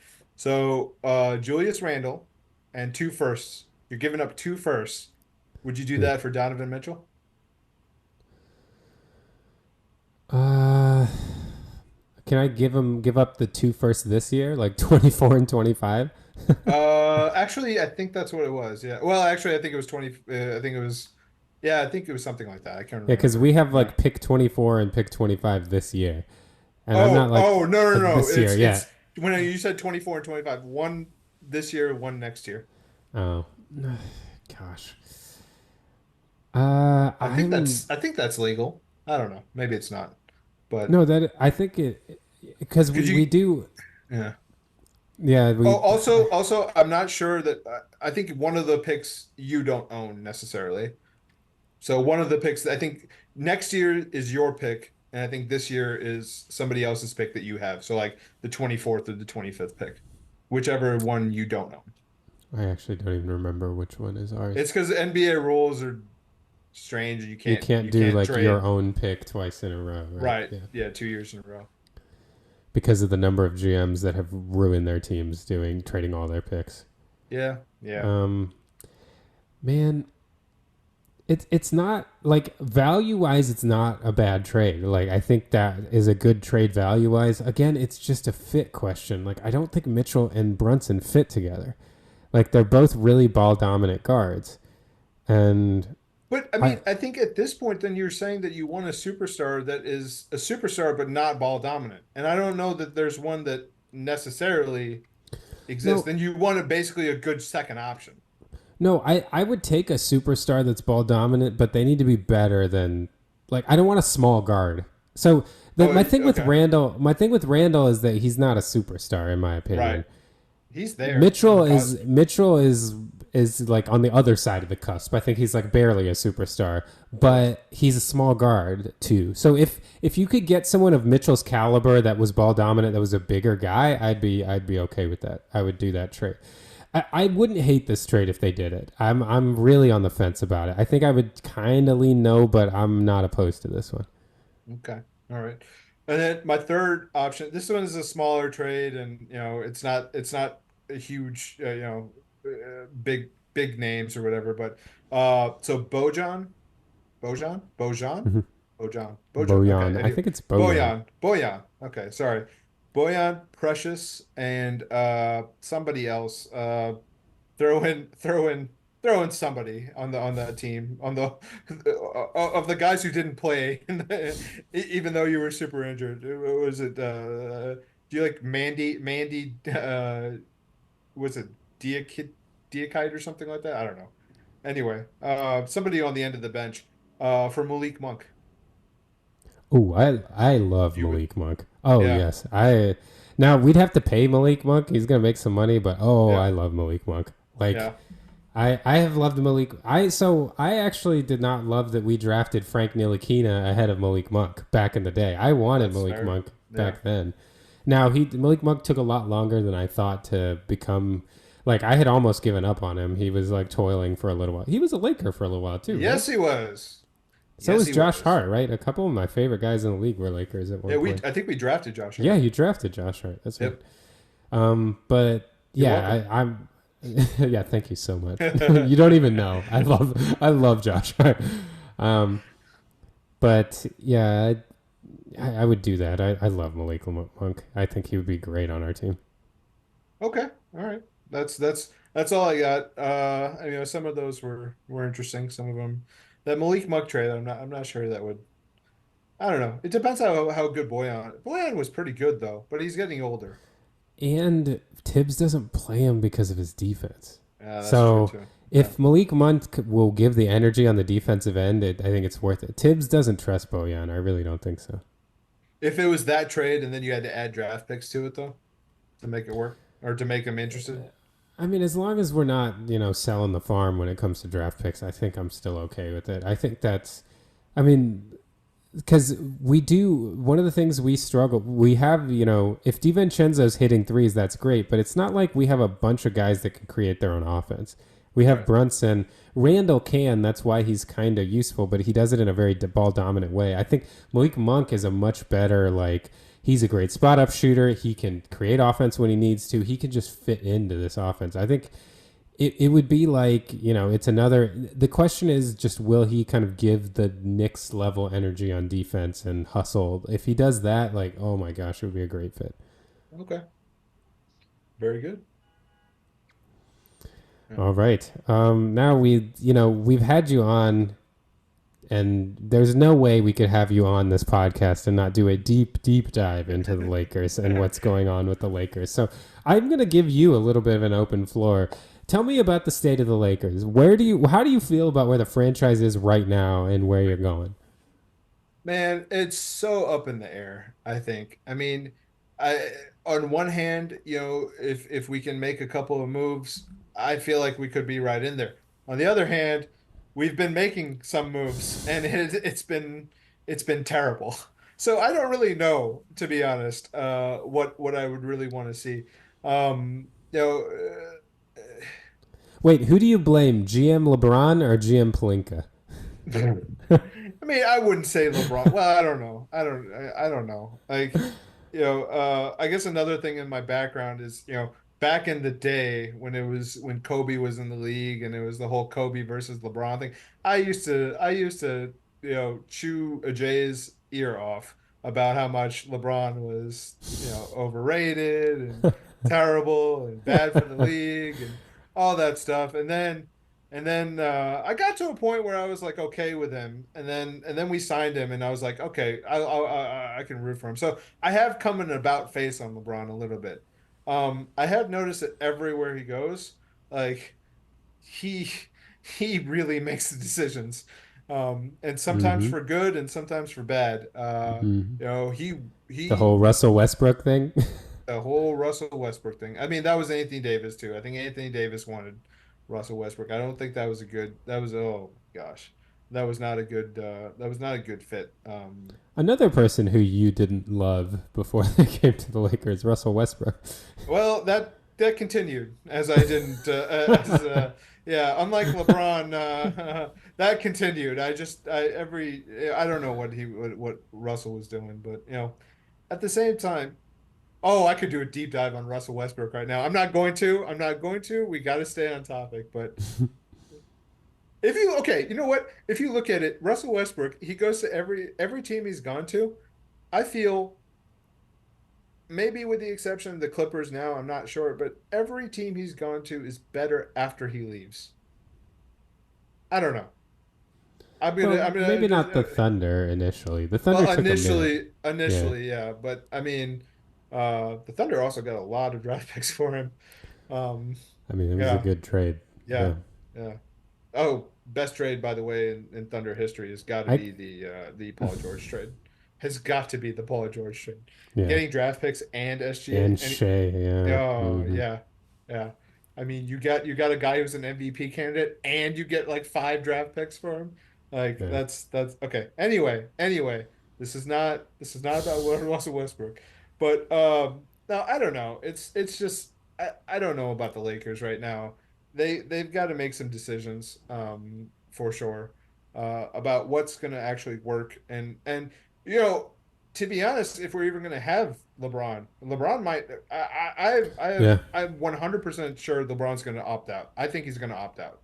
Mm. And I don't necessarily mean to think that he's going to leave, but I think he's going to opt out and maybe re-sign, get some money out of it. Would you pay him the max? Let's say he opts out and he wants like 2 years. How can I don't know. Like how can you like he's how old is he right now? He's 40 years old Yeah, he's almost, gonna isn't be. he? I think he's gonna be 40. Maybe I'm confusing him and Aaron Rodgers. Like Aaron Rodgers is 40. He might be uh, 38 or 39, but he's he's right but around. what I'm saying is he's doing things at his age that like That's true. should not be that we've never seen before. He's doing things. So how can you say that if he's going to give this level, for the next 2 years, yeah, then he's worth a 2 3 year contract for the max. But you never know when the chair is going to fall out. You never Yeah. know when age is going to catch up with him. Father time is not going to be. He's taking a while with LeBron, but he's not going to be defeated.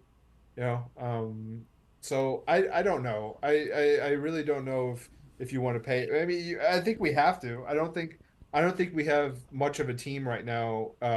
Considering I think we've given away a lot of our draft picks. So for the Yeah. next 2 3 years, I think it would be smart to re-sign LeBron, at least be competitive, because no matter what, we're not going to have draft picks to rebuild. So Yeah. So tanking doesn't um, make any sense tanking doesn't make any sense. unless you Um, trade AD for draft picks and just really blow it up. to the Knicks. Ugh, no, I don't know. Yeah. But we gotta get our house in order first. Before we talk about. I mean, we're still looking for a head coach. I know Do you we've feel been. like Darvin took too much blame? Or what did you think about his tenure? I'm happy that Darvin is gone. I Oh, think okay. Darvin did not adjust well at all during games. I don't think he did well during timeouts. And you know, yeah, I started earlier about saying Mike Rabel can't you can't make your GM and well you can't make your GM or your head and your owner mad. Well, you also can't make your best player angry at you in Yeah. Anthony Yeah. Davis and you know LeBron's probably the best player, but you know at the same time Anthony Davis is right there too. Anthony Davis had a hell of a year this He year. did. Yeah, he played the games. He was defensively, he was incredibly motivated. He did well on Jokic, I thought, Yeah. overall. I just think that some of the support staff wasn't there. So I don't know. Yeah, we need to get our house in order first before we talk really about player personnel. So you're excited. I hear you're. That means you're excited about Coach JJ Redick. Pumped. Oh boy. JJ Redick is, I will say this, if you hire JJ Redick as your coach, basically you're saying JJ and LeBron will coach this team Yeah. together. Yeah. Like that is what you're saying. I'm not even saying that that's a bad decision. I'm just saying that is what you're committing to. No, that's And true. you know, we've seen players try to be coaches and it doesn't work out very well usually. At least for the good players. Um I don't think so, at least. You know, Bill Russell did it. Bill Russell did do it, but you know, he was also playing against what part-time guy, they're milkmen on And Will Chamberlain. yeah, yeah. You know, Sam Cassell. Sam Cassell has been rumored to be in that Oh, role. interesting. He's He's been an uh assistant for a long time now, right? He's been an assistant, but he's never got that head coaching job, and wouldn't be bad. But at this point in your career, do you or in LeBron's career, I should say, do you want to go with a rookie head coach, even one like Sam Cassell, who's had that assistant job for a long time? I don't know. I also don't know that there are a lot of head. I mean, Terry Stotts is over there. You know, he's not a rookie, but at the same time, I don't know. I never liked Terry Stotts and the Blazers, but he also had a lot of bad luck, like a lot Yeah. of bad luck. Um, Looking at Brandon Roy, that whole thing.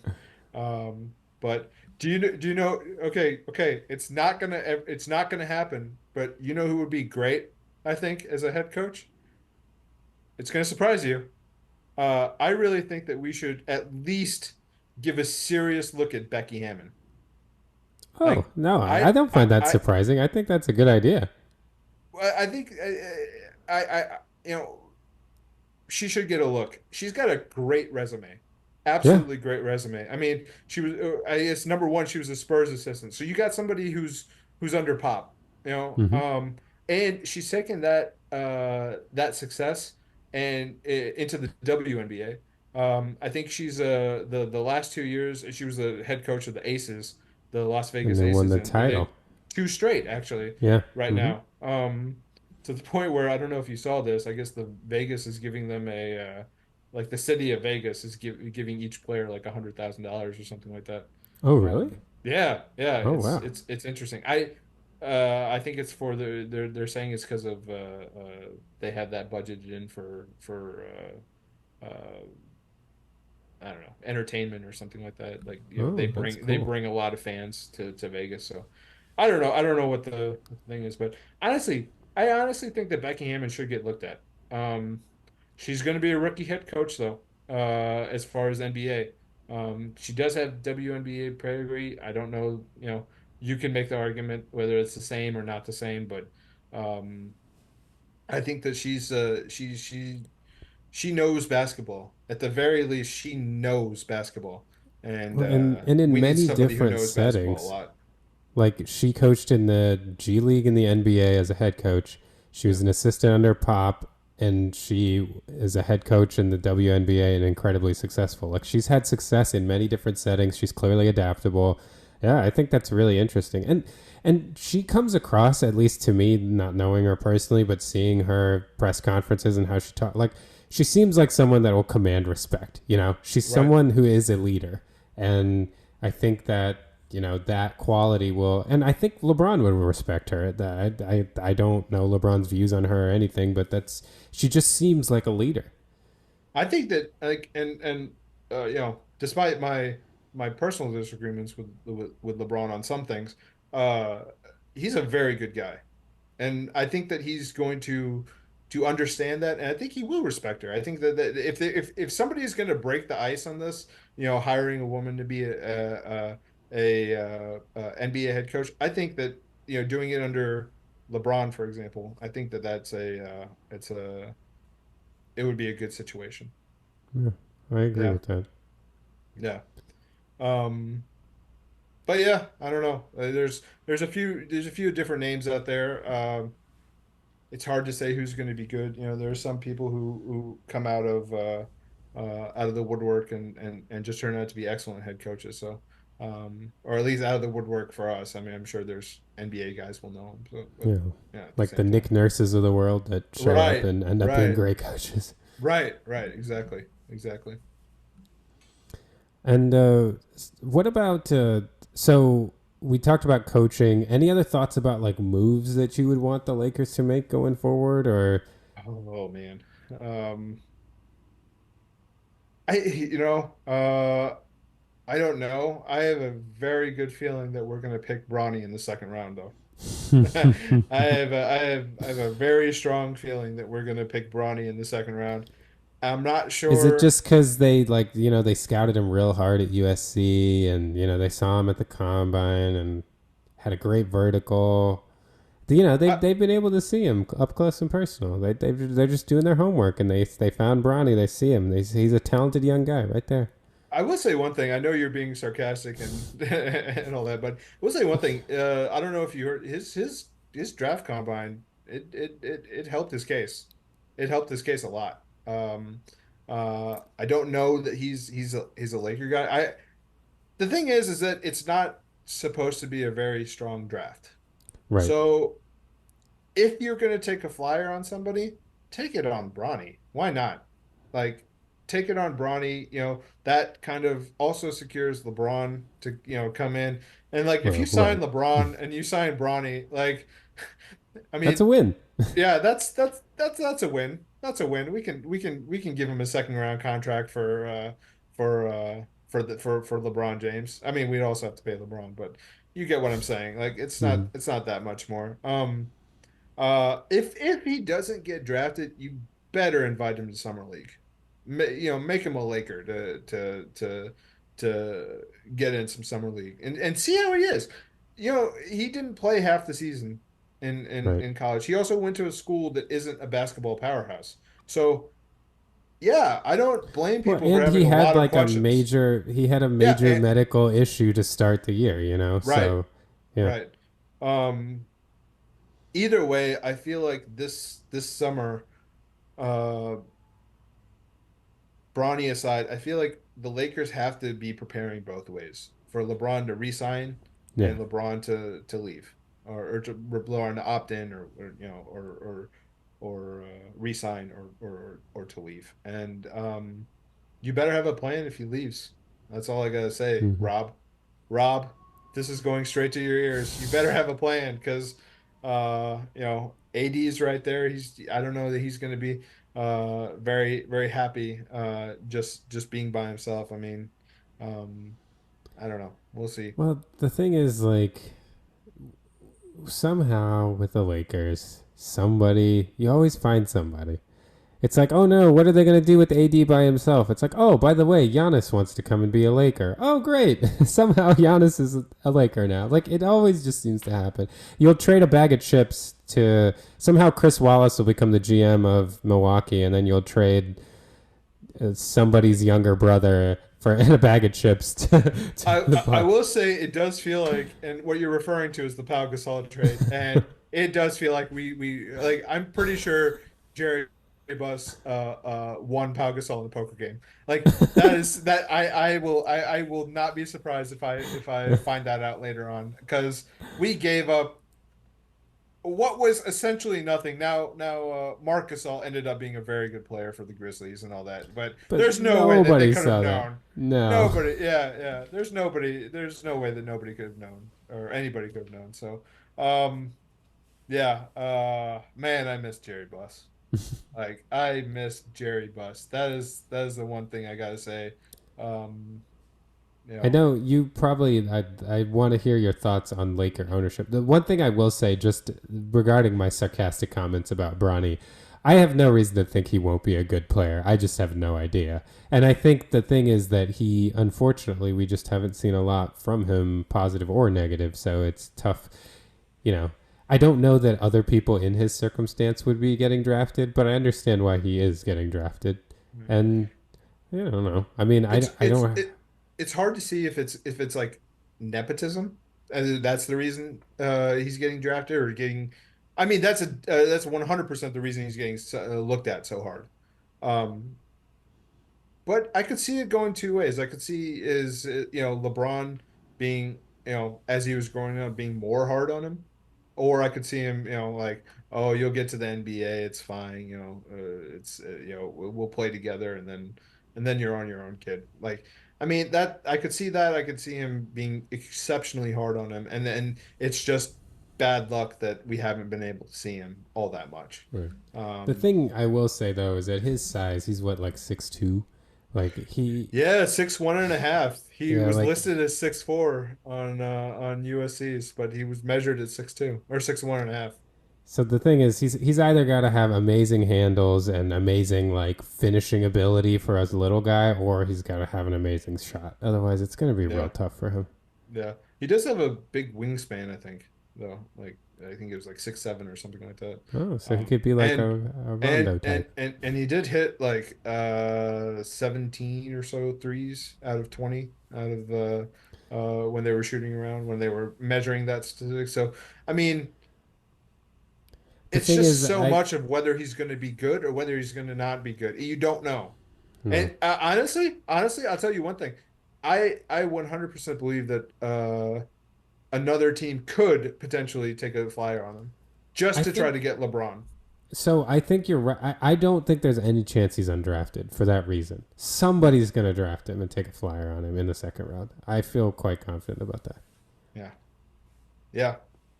I agree. I mean, we might be seeing LeBron in a Pistons uniform. We don't know.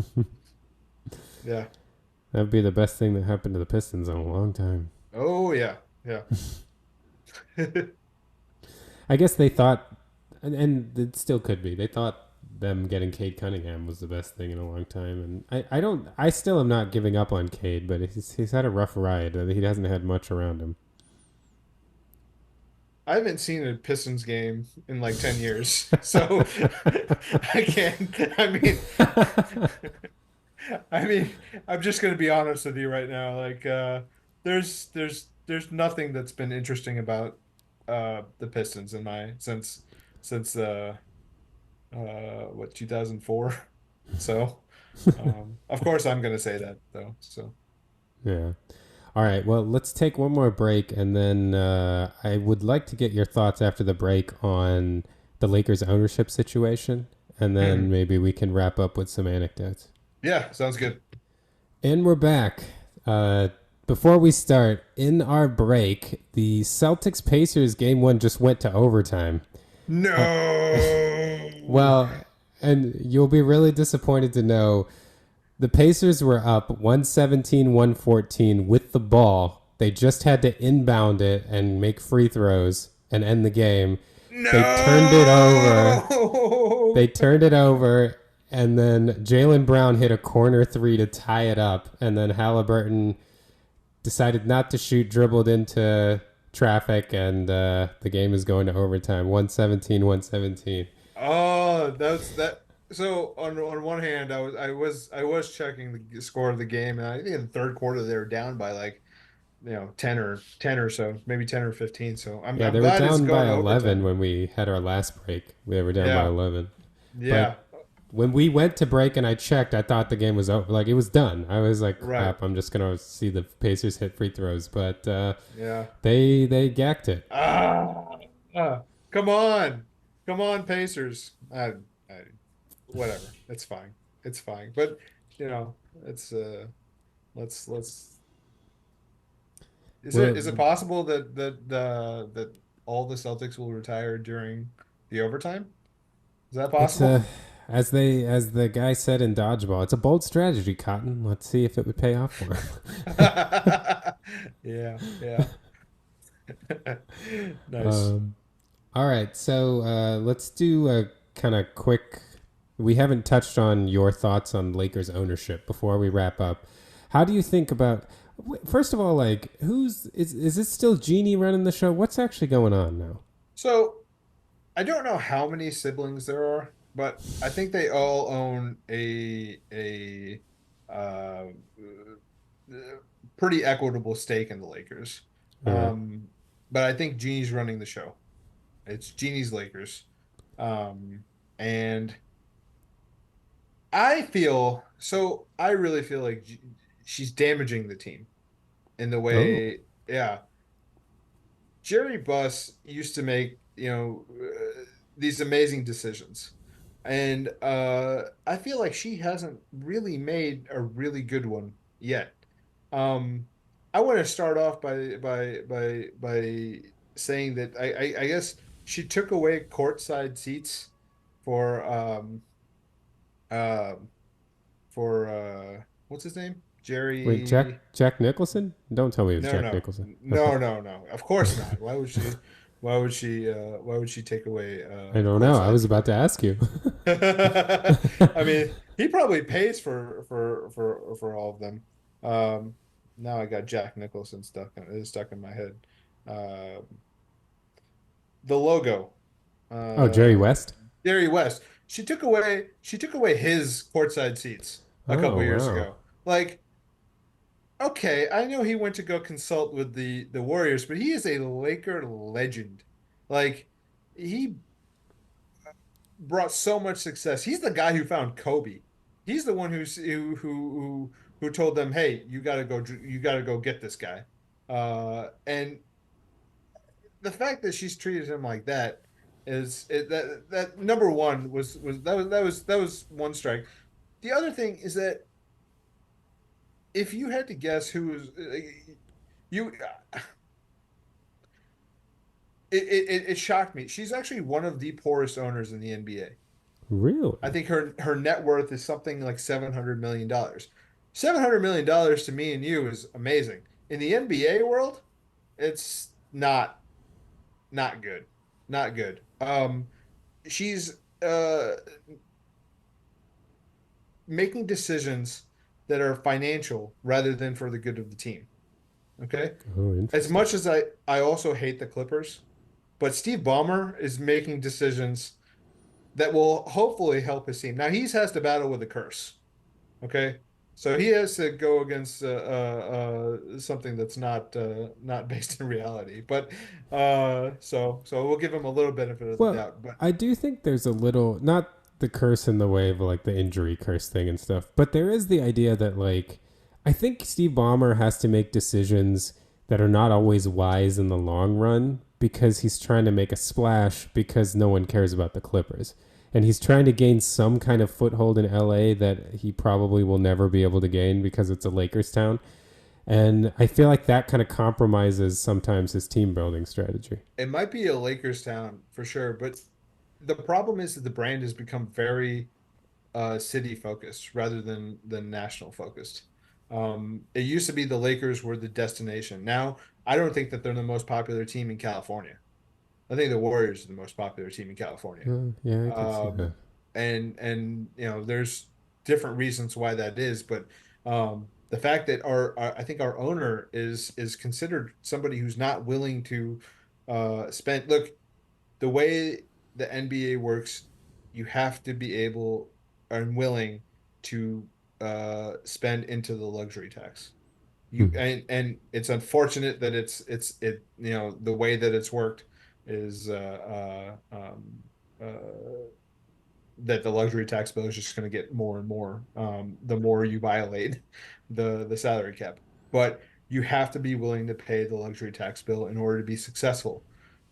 Look at the championship that we won in 2020. How many players are left? It's just LeBron and AD, I think. I'm actually Wow. pretty sure it's just LeBron and AD. Um, and I think the worst travesty of all that is letting Alex Caruso go. Yeah. Letting Alex Caruso go for just the smallest insignificant amount of money. Like I think the Bulls had offered him like somewhere just a little bit short of $10 million a year to come play for them. And I think the Lakers were giving him 2 years, 15. That's what they wanted to. And then Caruso was like, I want to stay with the Lakers. I really like LeBron. Let's get to 2 years, 20, and we will we'll sign it. It's not as much I think he said this on the JJ Redick podcast. Hmm. He basically wanted to go 2 years, $20 million, and it's not as long, but as I want, but it's something I get to stay with LA. It's great. The Lakers, I think, countered with like, I don't know, like 3 years, 21 or something like that. Like some ridiculous, like to the point where he was like, all right, I'm gonna go sign with the Bulls. Like, you can't be that cheap. You can't be that cheap and expect to win championships. Um, the fact that she's like the Bus family is you know just I don't know. Like I said, one of the poorest owners in the it's not gonna end well. Um, it feels like that their organization is just about friends and family, and not really about winning being a winning franchise anymore, and that really is going to hurt. I mean, look, we're going to draw some free agents, like LeBron, for example. If we're in LA, bright lights, it's very historic franchise. We're going to draw free agents, but unless you're willing to put in that the dough to make to build around those great players that decide to come, nothing's going to happen. And that's what we're seeing in the last, I feel like that's what we're seeing in the last, 3 years or so.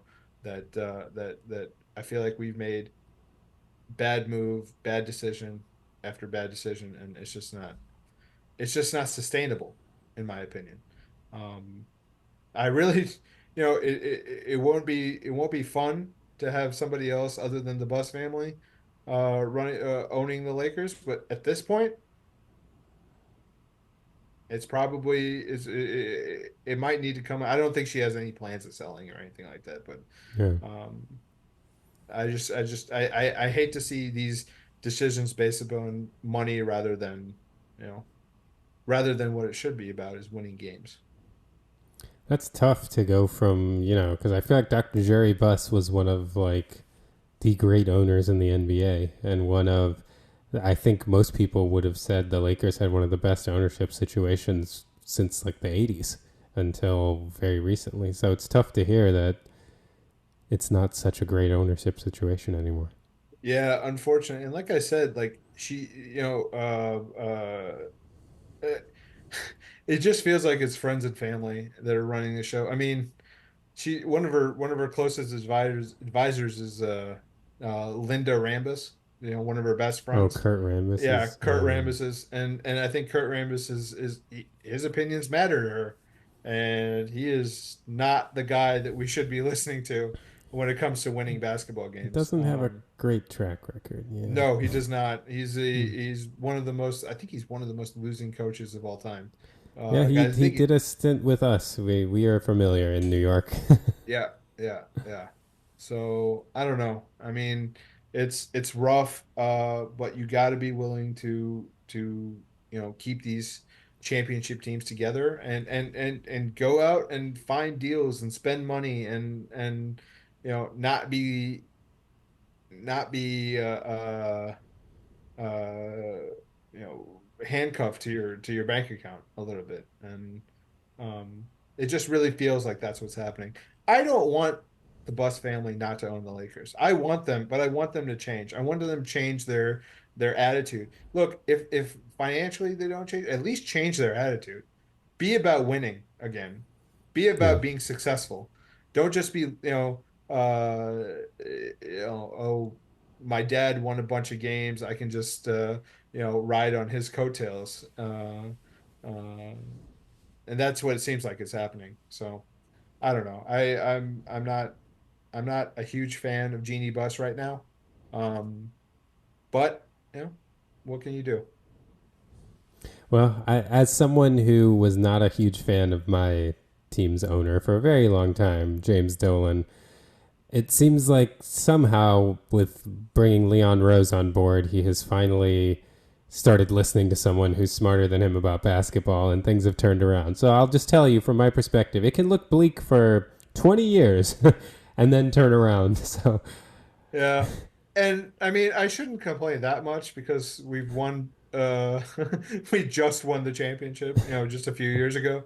So I can't complain that much. Like I think we won in 2000, we won in 2010, and then we won in 2020. So every 10 years we get a championship. Okay, that's fine. I can live with that. But oh, so you haven't gone 51 years since your last title? Oh, I just thought that happened to everybody. Oh no. Oh, no, no, oh no, gosh. Oh, all no, right. no. Maybe I Sorry. don't have as much sympathy for you as I thought. Uh, but I don't know. Would you have a fan base that expects perfection? Uh, and making the playoffs isn't good enough. Getting to the like I'm gonna quote him too. Like Kobe said, job's not finished. Like there's nothing to we are a franchise that celebrates banners. We don't celebrate Western Conference Finals appearances. We don't celebrate Western Conference Finals wins. We don't celebrate getting to the playoffs. We celebrate winning championships. And that is the attitude that I feel like needs to come back, and I don't see right now with some of these moves. I just named one, but Alex Caruso, man, that hurt. That hurt a lot. I mean, you talk about like Austin Reeves is such a great player right now. You put Reeves, Caruso, and LeBron on the floor together, good things will happen. Good things will happen. So I don't know. I keep trying to get him back. I keep trying to suggest trades to get him back, but I don't. It is a very big what if, um, uh, and like I said, we have to start making decisions that are based on winning rather than money. Well, I feel like quoting the Mamba mentality is a good way to end the podcast.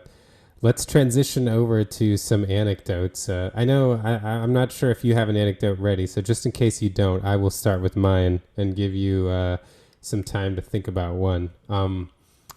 So I think it was on the second episode that Chris and I did of the podcast. I told a story in which I talked about how Sonu and I used to play on a tennis team together. So we both went to Columbia Independent School, and Sonu, by the time I got into high school, was an elder statesman on the team.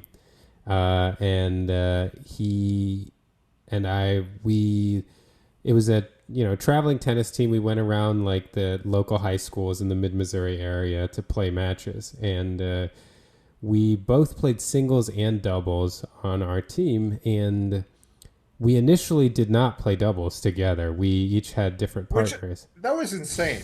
Like, why did we do that? Like, honestly, I feel like the Coach LaRue, shout out to Coach LaRue, but he should have figured that out faster.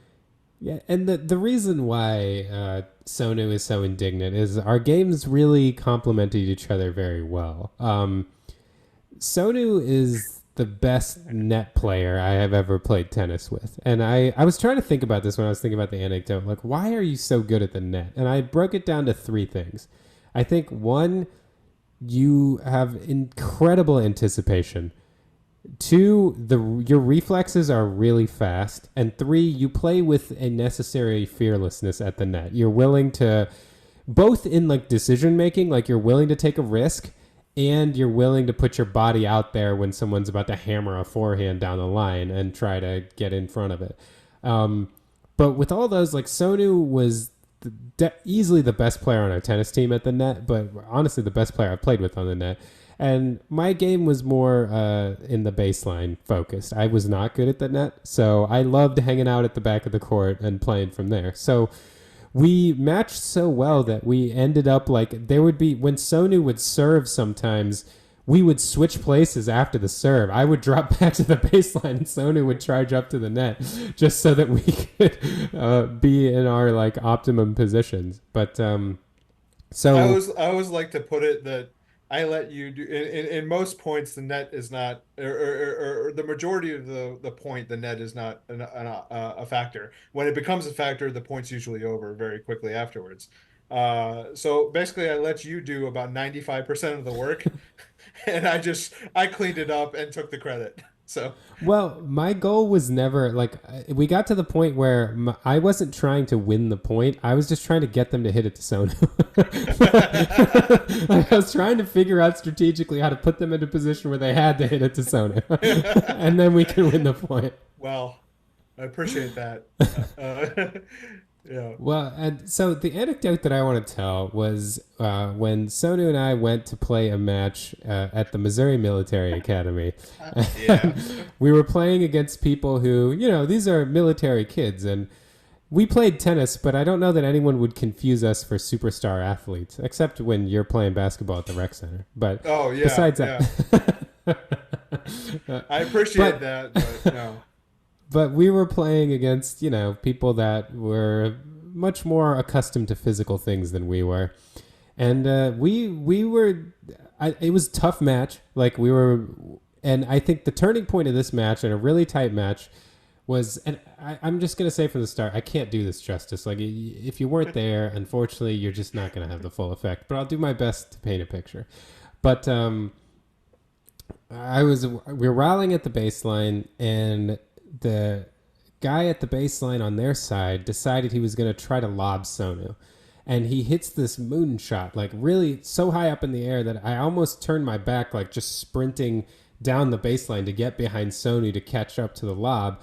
And as I'm like, I had to like really face completely sideways, like parallel to the net run because he really got me out of position. And so he's lobbing Sonu, and I turn, and as I turn my head, Sonu like he jumped, and he actually jumped with like his legs apart, like the Air Jordan logo. Like he jumped with both feet out, and I still don't know how you got to this ball. And he at full extension got his wrist down and smashed it from what honestly felt to me like with the racket extension and everything, like that ball felt like it was 10 feet in the air, and and put it down. And I remember because Soda landed, and I must have looked like absolutely stunned because you looked at me and you were just like, "What? Like what happened?" Like, and I was like, "How did you do that?" And you were like, "What?" Like you had no idea what it looked like from my vantage point or anything. I just remember like that is my memory of how crazy that was. Is that I don't know what my face looked like, but you were just like, "What happened? What did you what?" Why are you shocked? I don't understand. That is like the moment for me from tennis. That we went on to win that match. I feel like it was a real turning point. We did. I think you're doing me a lot of credit right there. Like it was fun. I appreciate it. Every time you tell that story, I feel great. Like I had one shot that that changed the life of Ajay and I, or at least burned into his memory. So no, that I appreciate it. I'm not kidding when I say our tennis games is it's basically you doing 90% of the work and I hit a smash at the net and then I get the credit for the point. Like you definitely carried us through most of those matches with your incredible baseline play. So I play tennis a little bit with your dad, and I know where you get it from. Like it's very good. While I appreciate your analysis of me,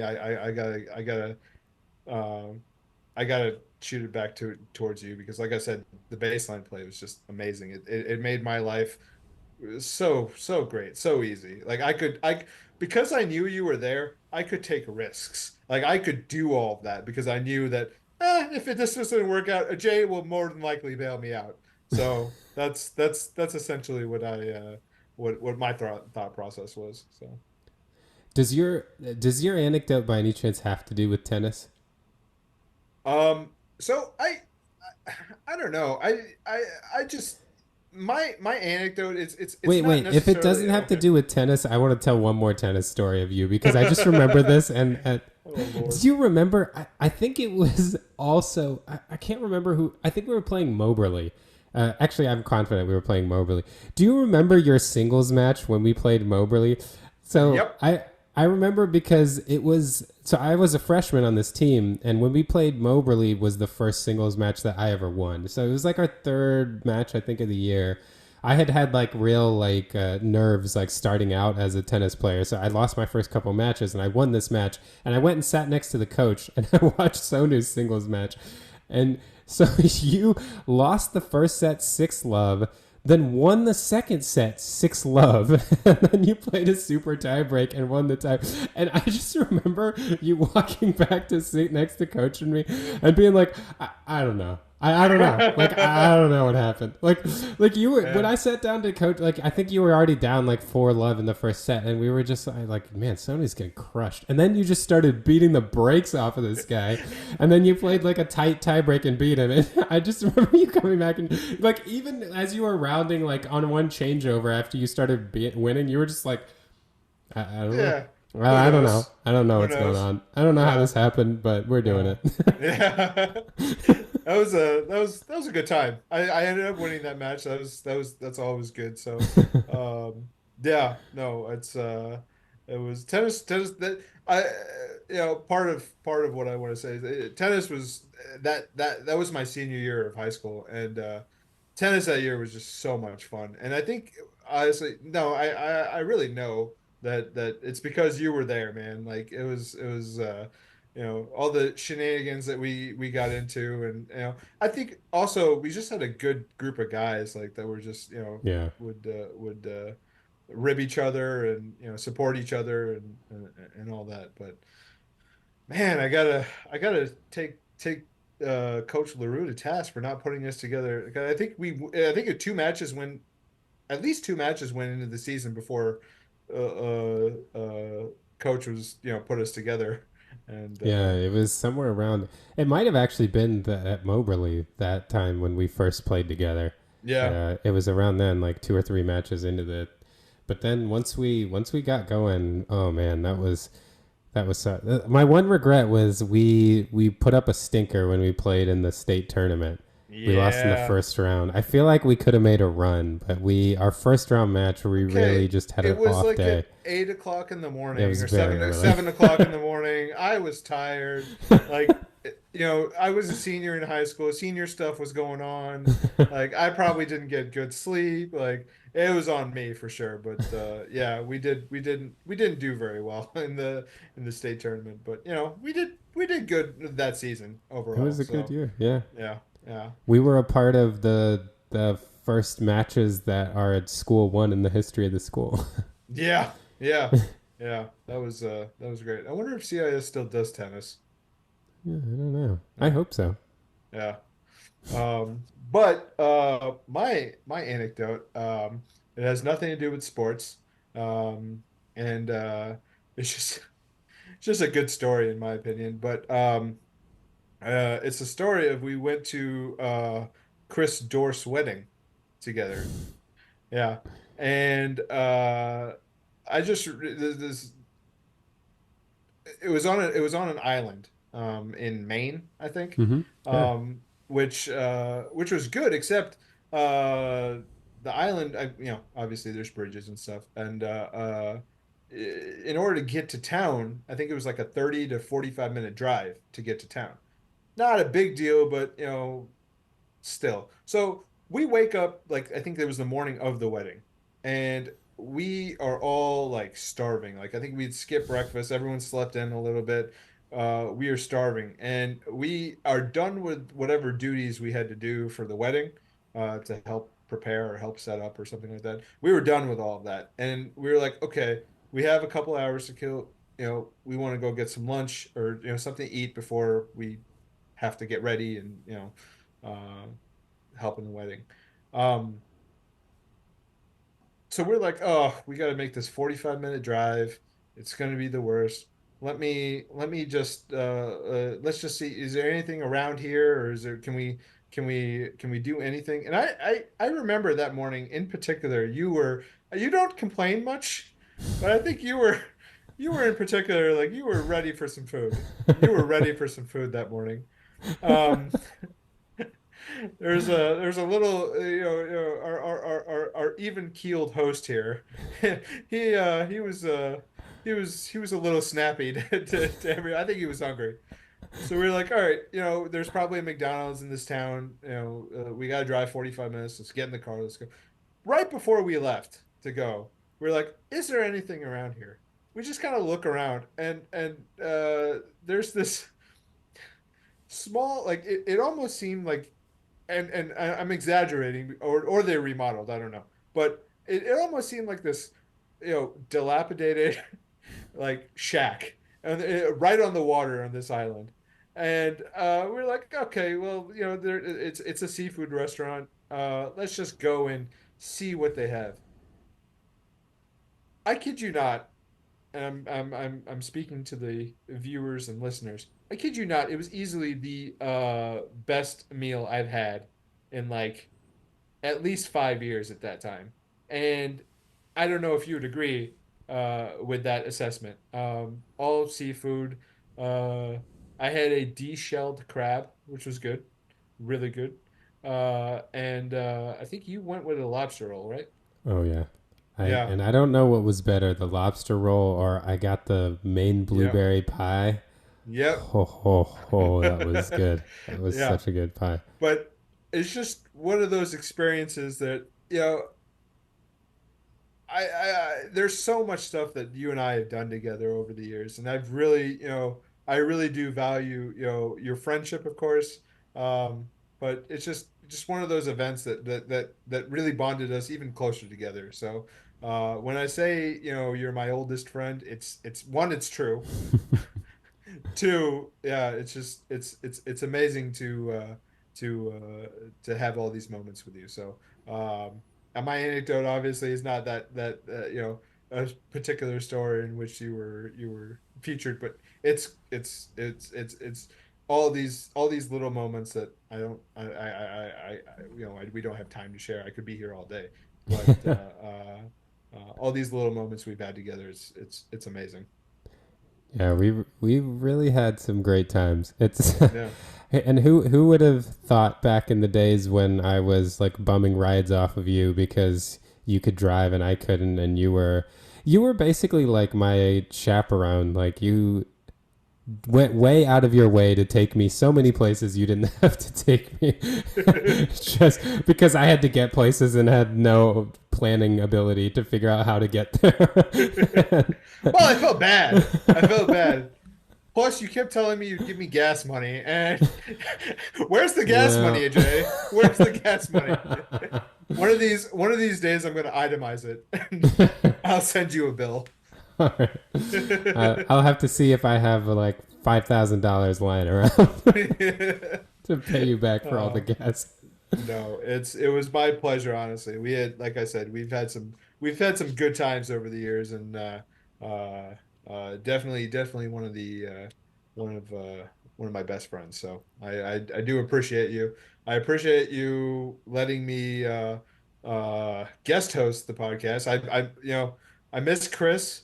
Maybe we can at some point we can do a deep dive into all of this. All three of us on the podcast. But Yeah. hopefully he's doing well, and you know hopefully he'll be back next week, right? Hopefully. Yeah, I think Yeah. he will have completed his most recent tour of spreading the good word of philosophy around the country, and I Ah, think he'll be back. good, good, good. This country needs it. Yeah. All right, Sonu, thanks so much. And we'll definitely have you back on for more, at least Titans talk, if not just general shenanigans talk as we go forward. Yes, yes. I don't feel like I made any huge hot takes, and I think I should. Well, I feel like Jeannie Buss being too poor was a pretty good hot take. Well, maybe, maybe. I'm not sure I'm the only one though. So, you know, we'll see. We'll see how everything plays out. All right. Well, to our listeners, until next time, we'll be back next Tuesday with Chris to break down more of what's going on in the Chiefs and the Steelers.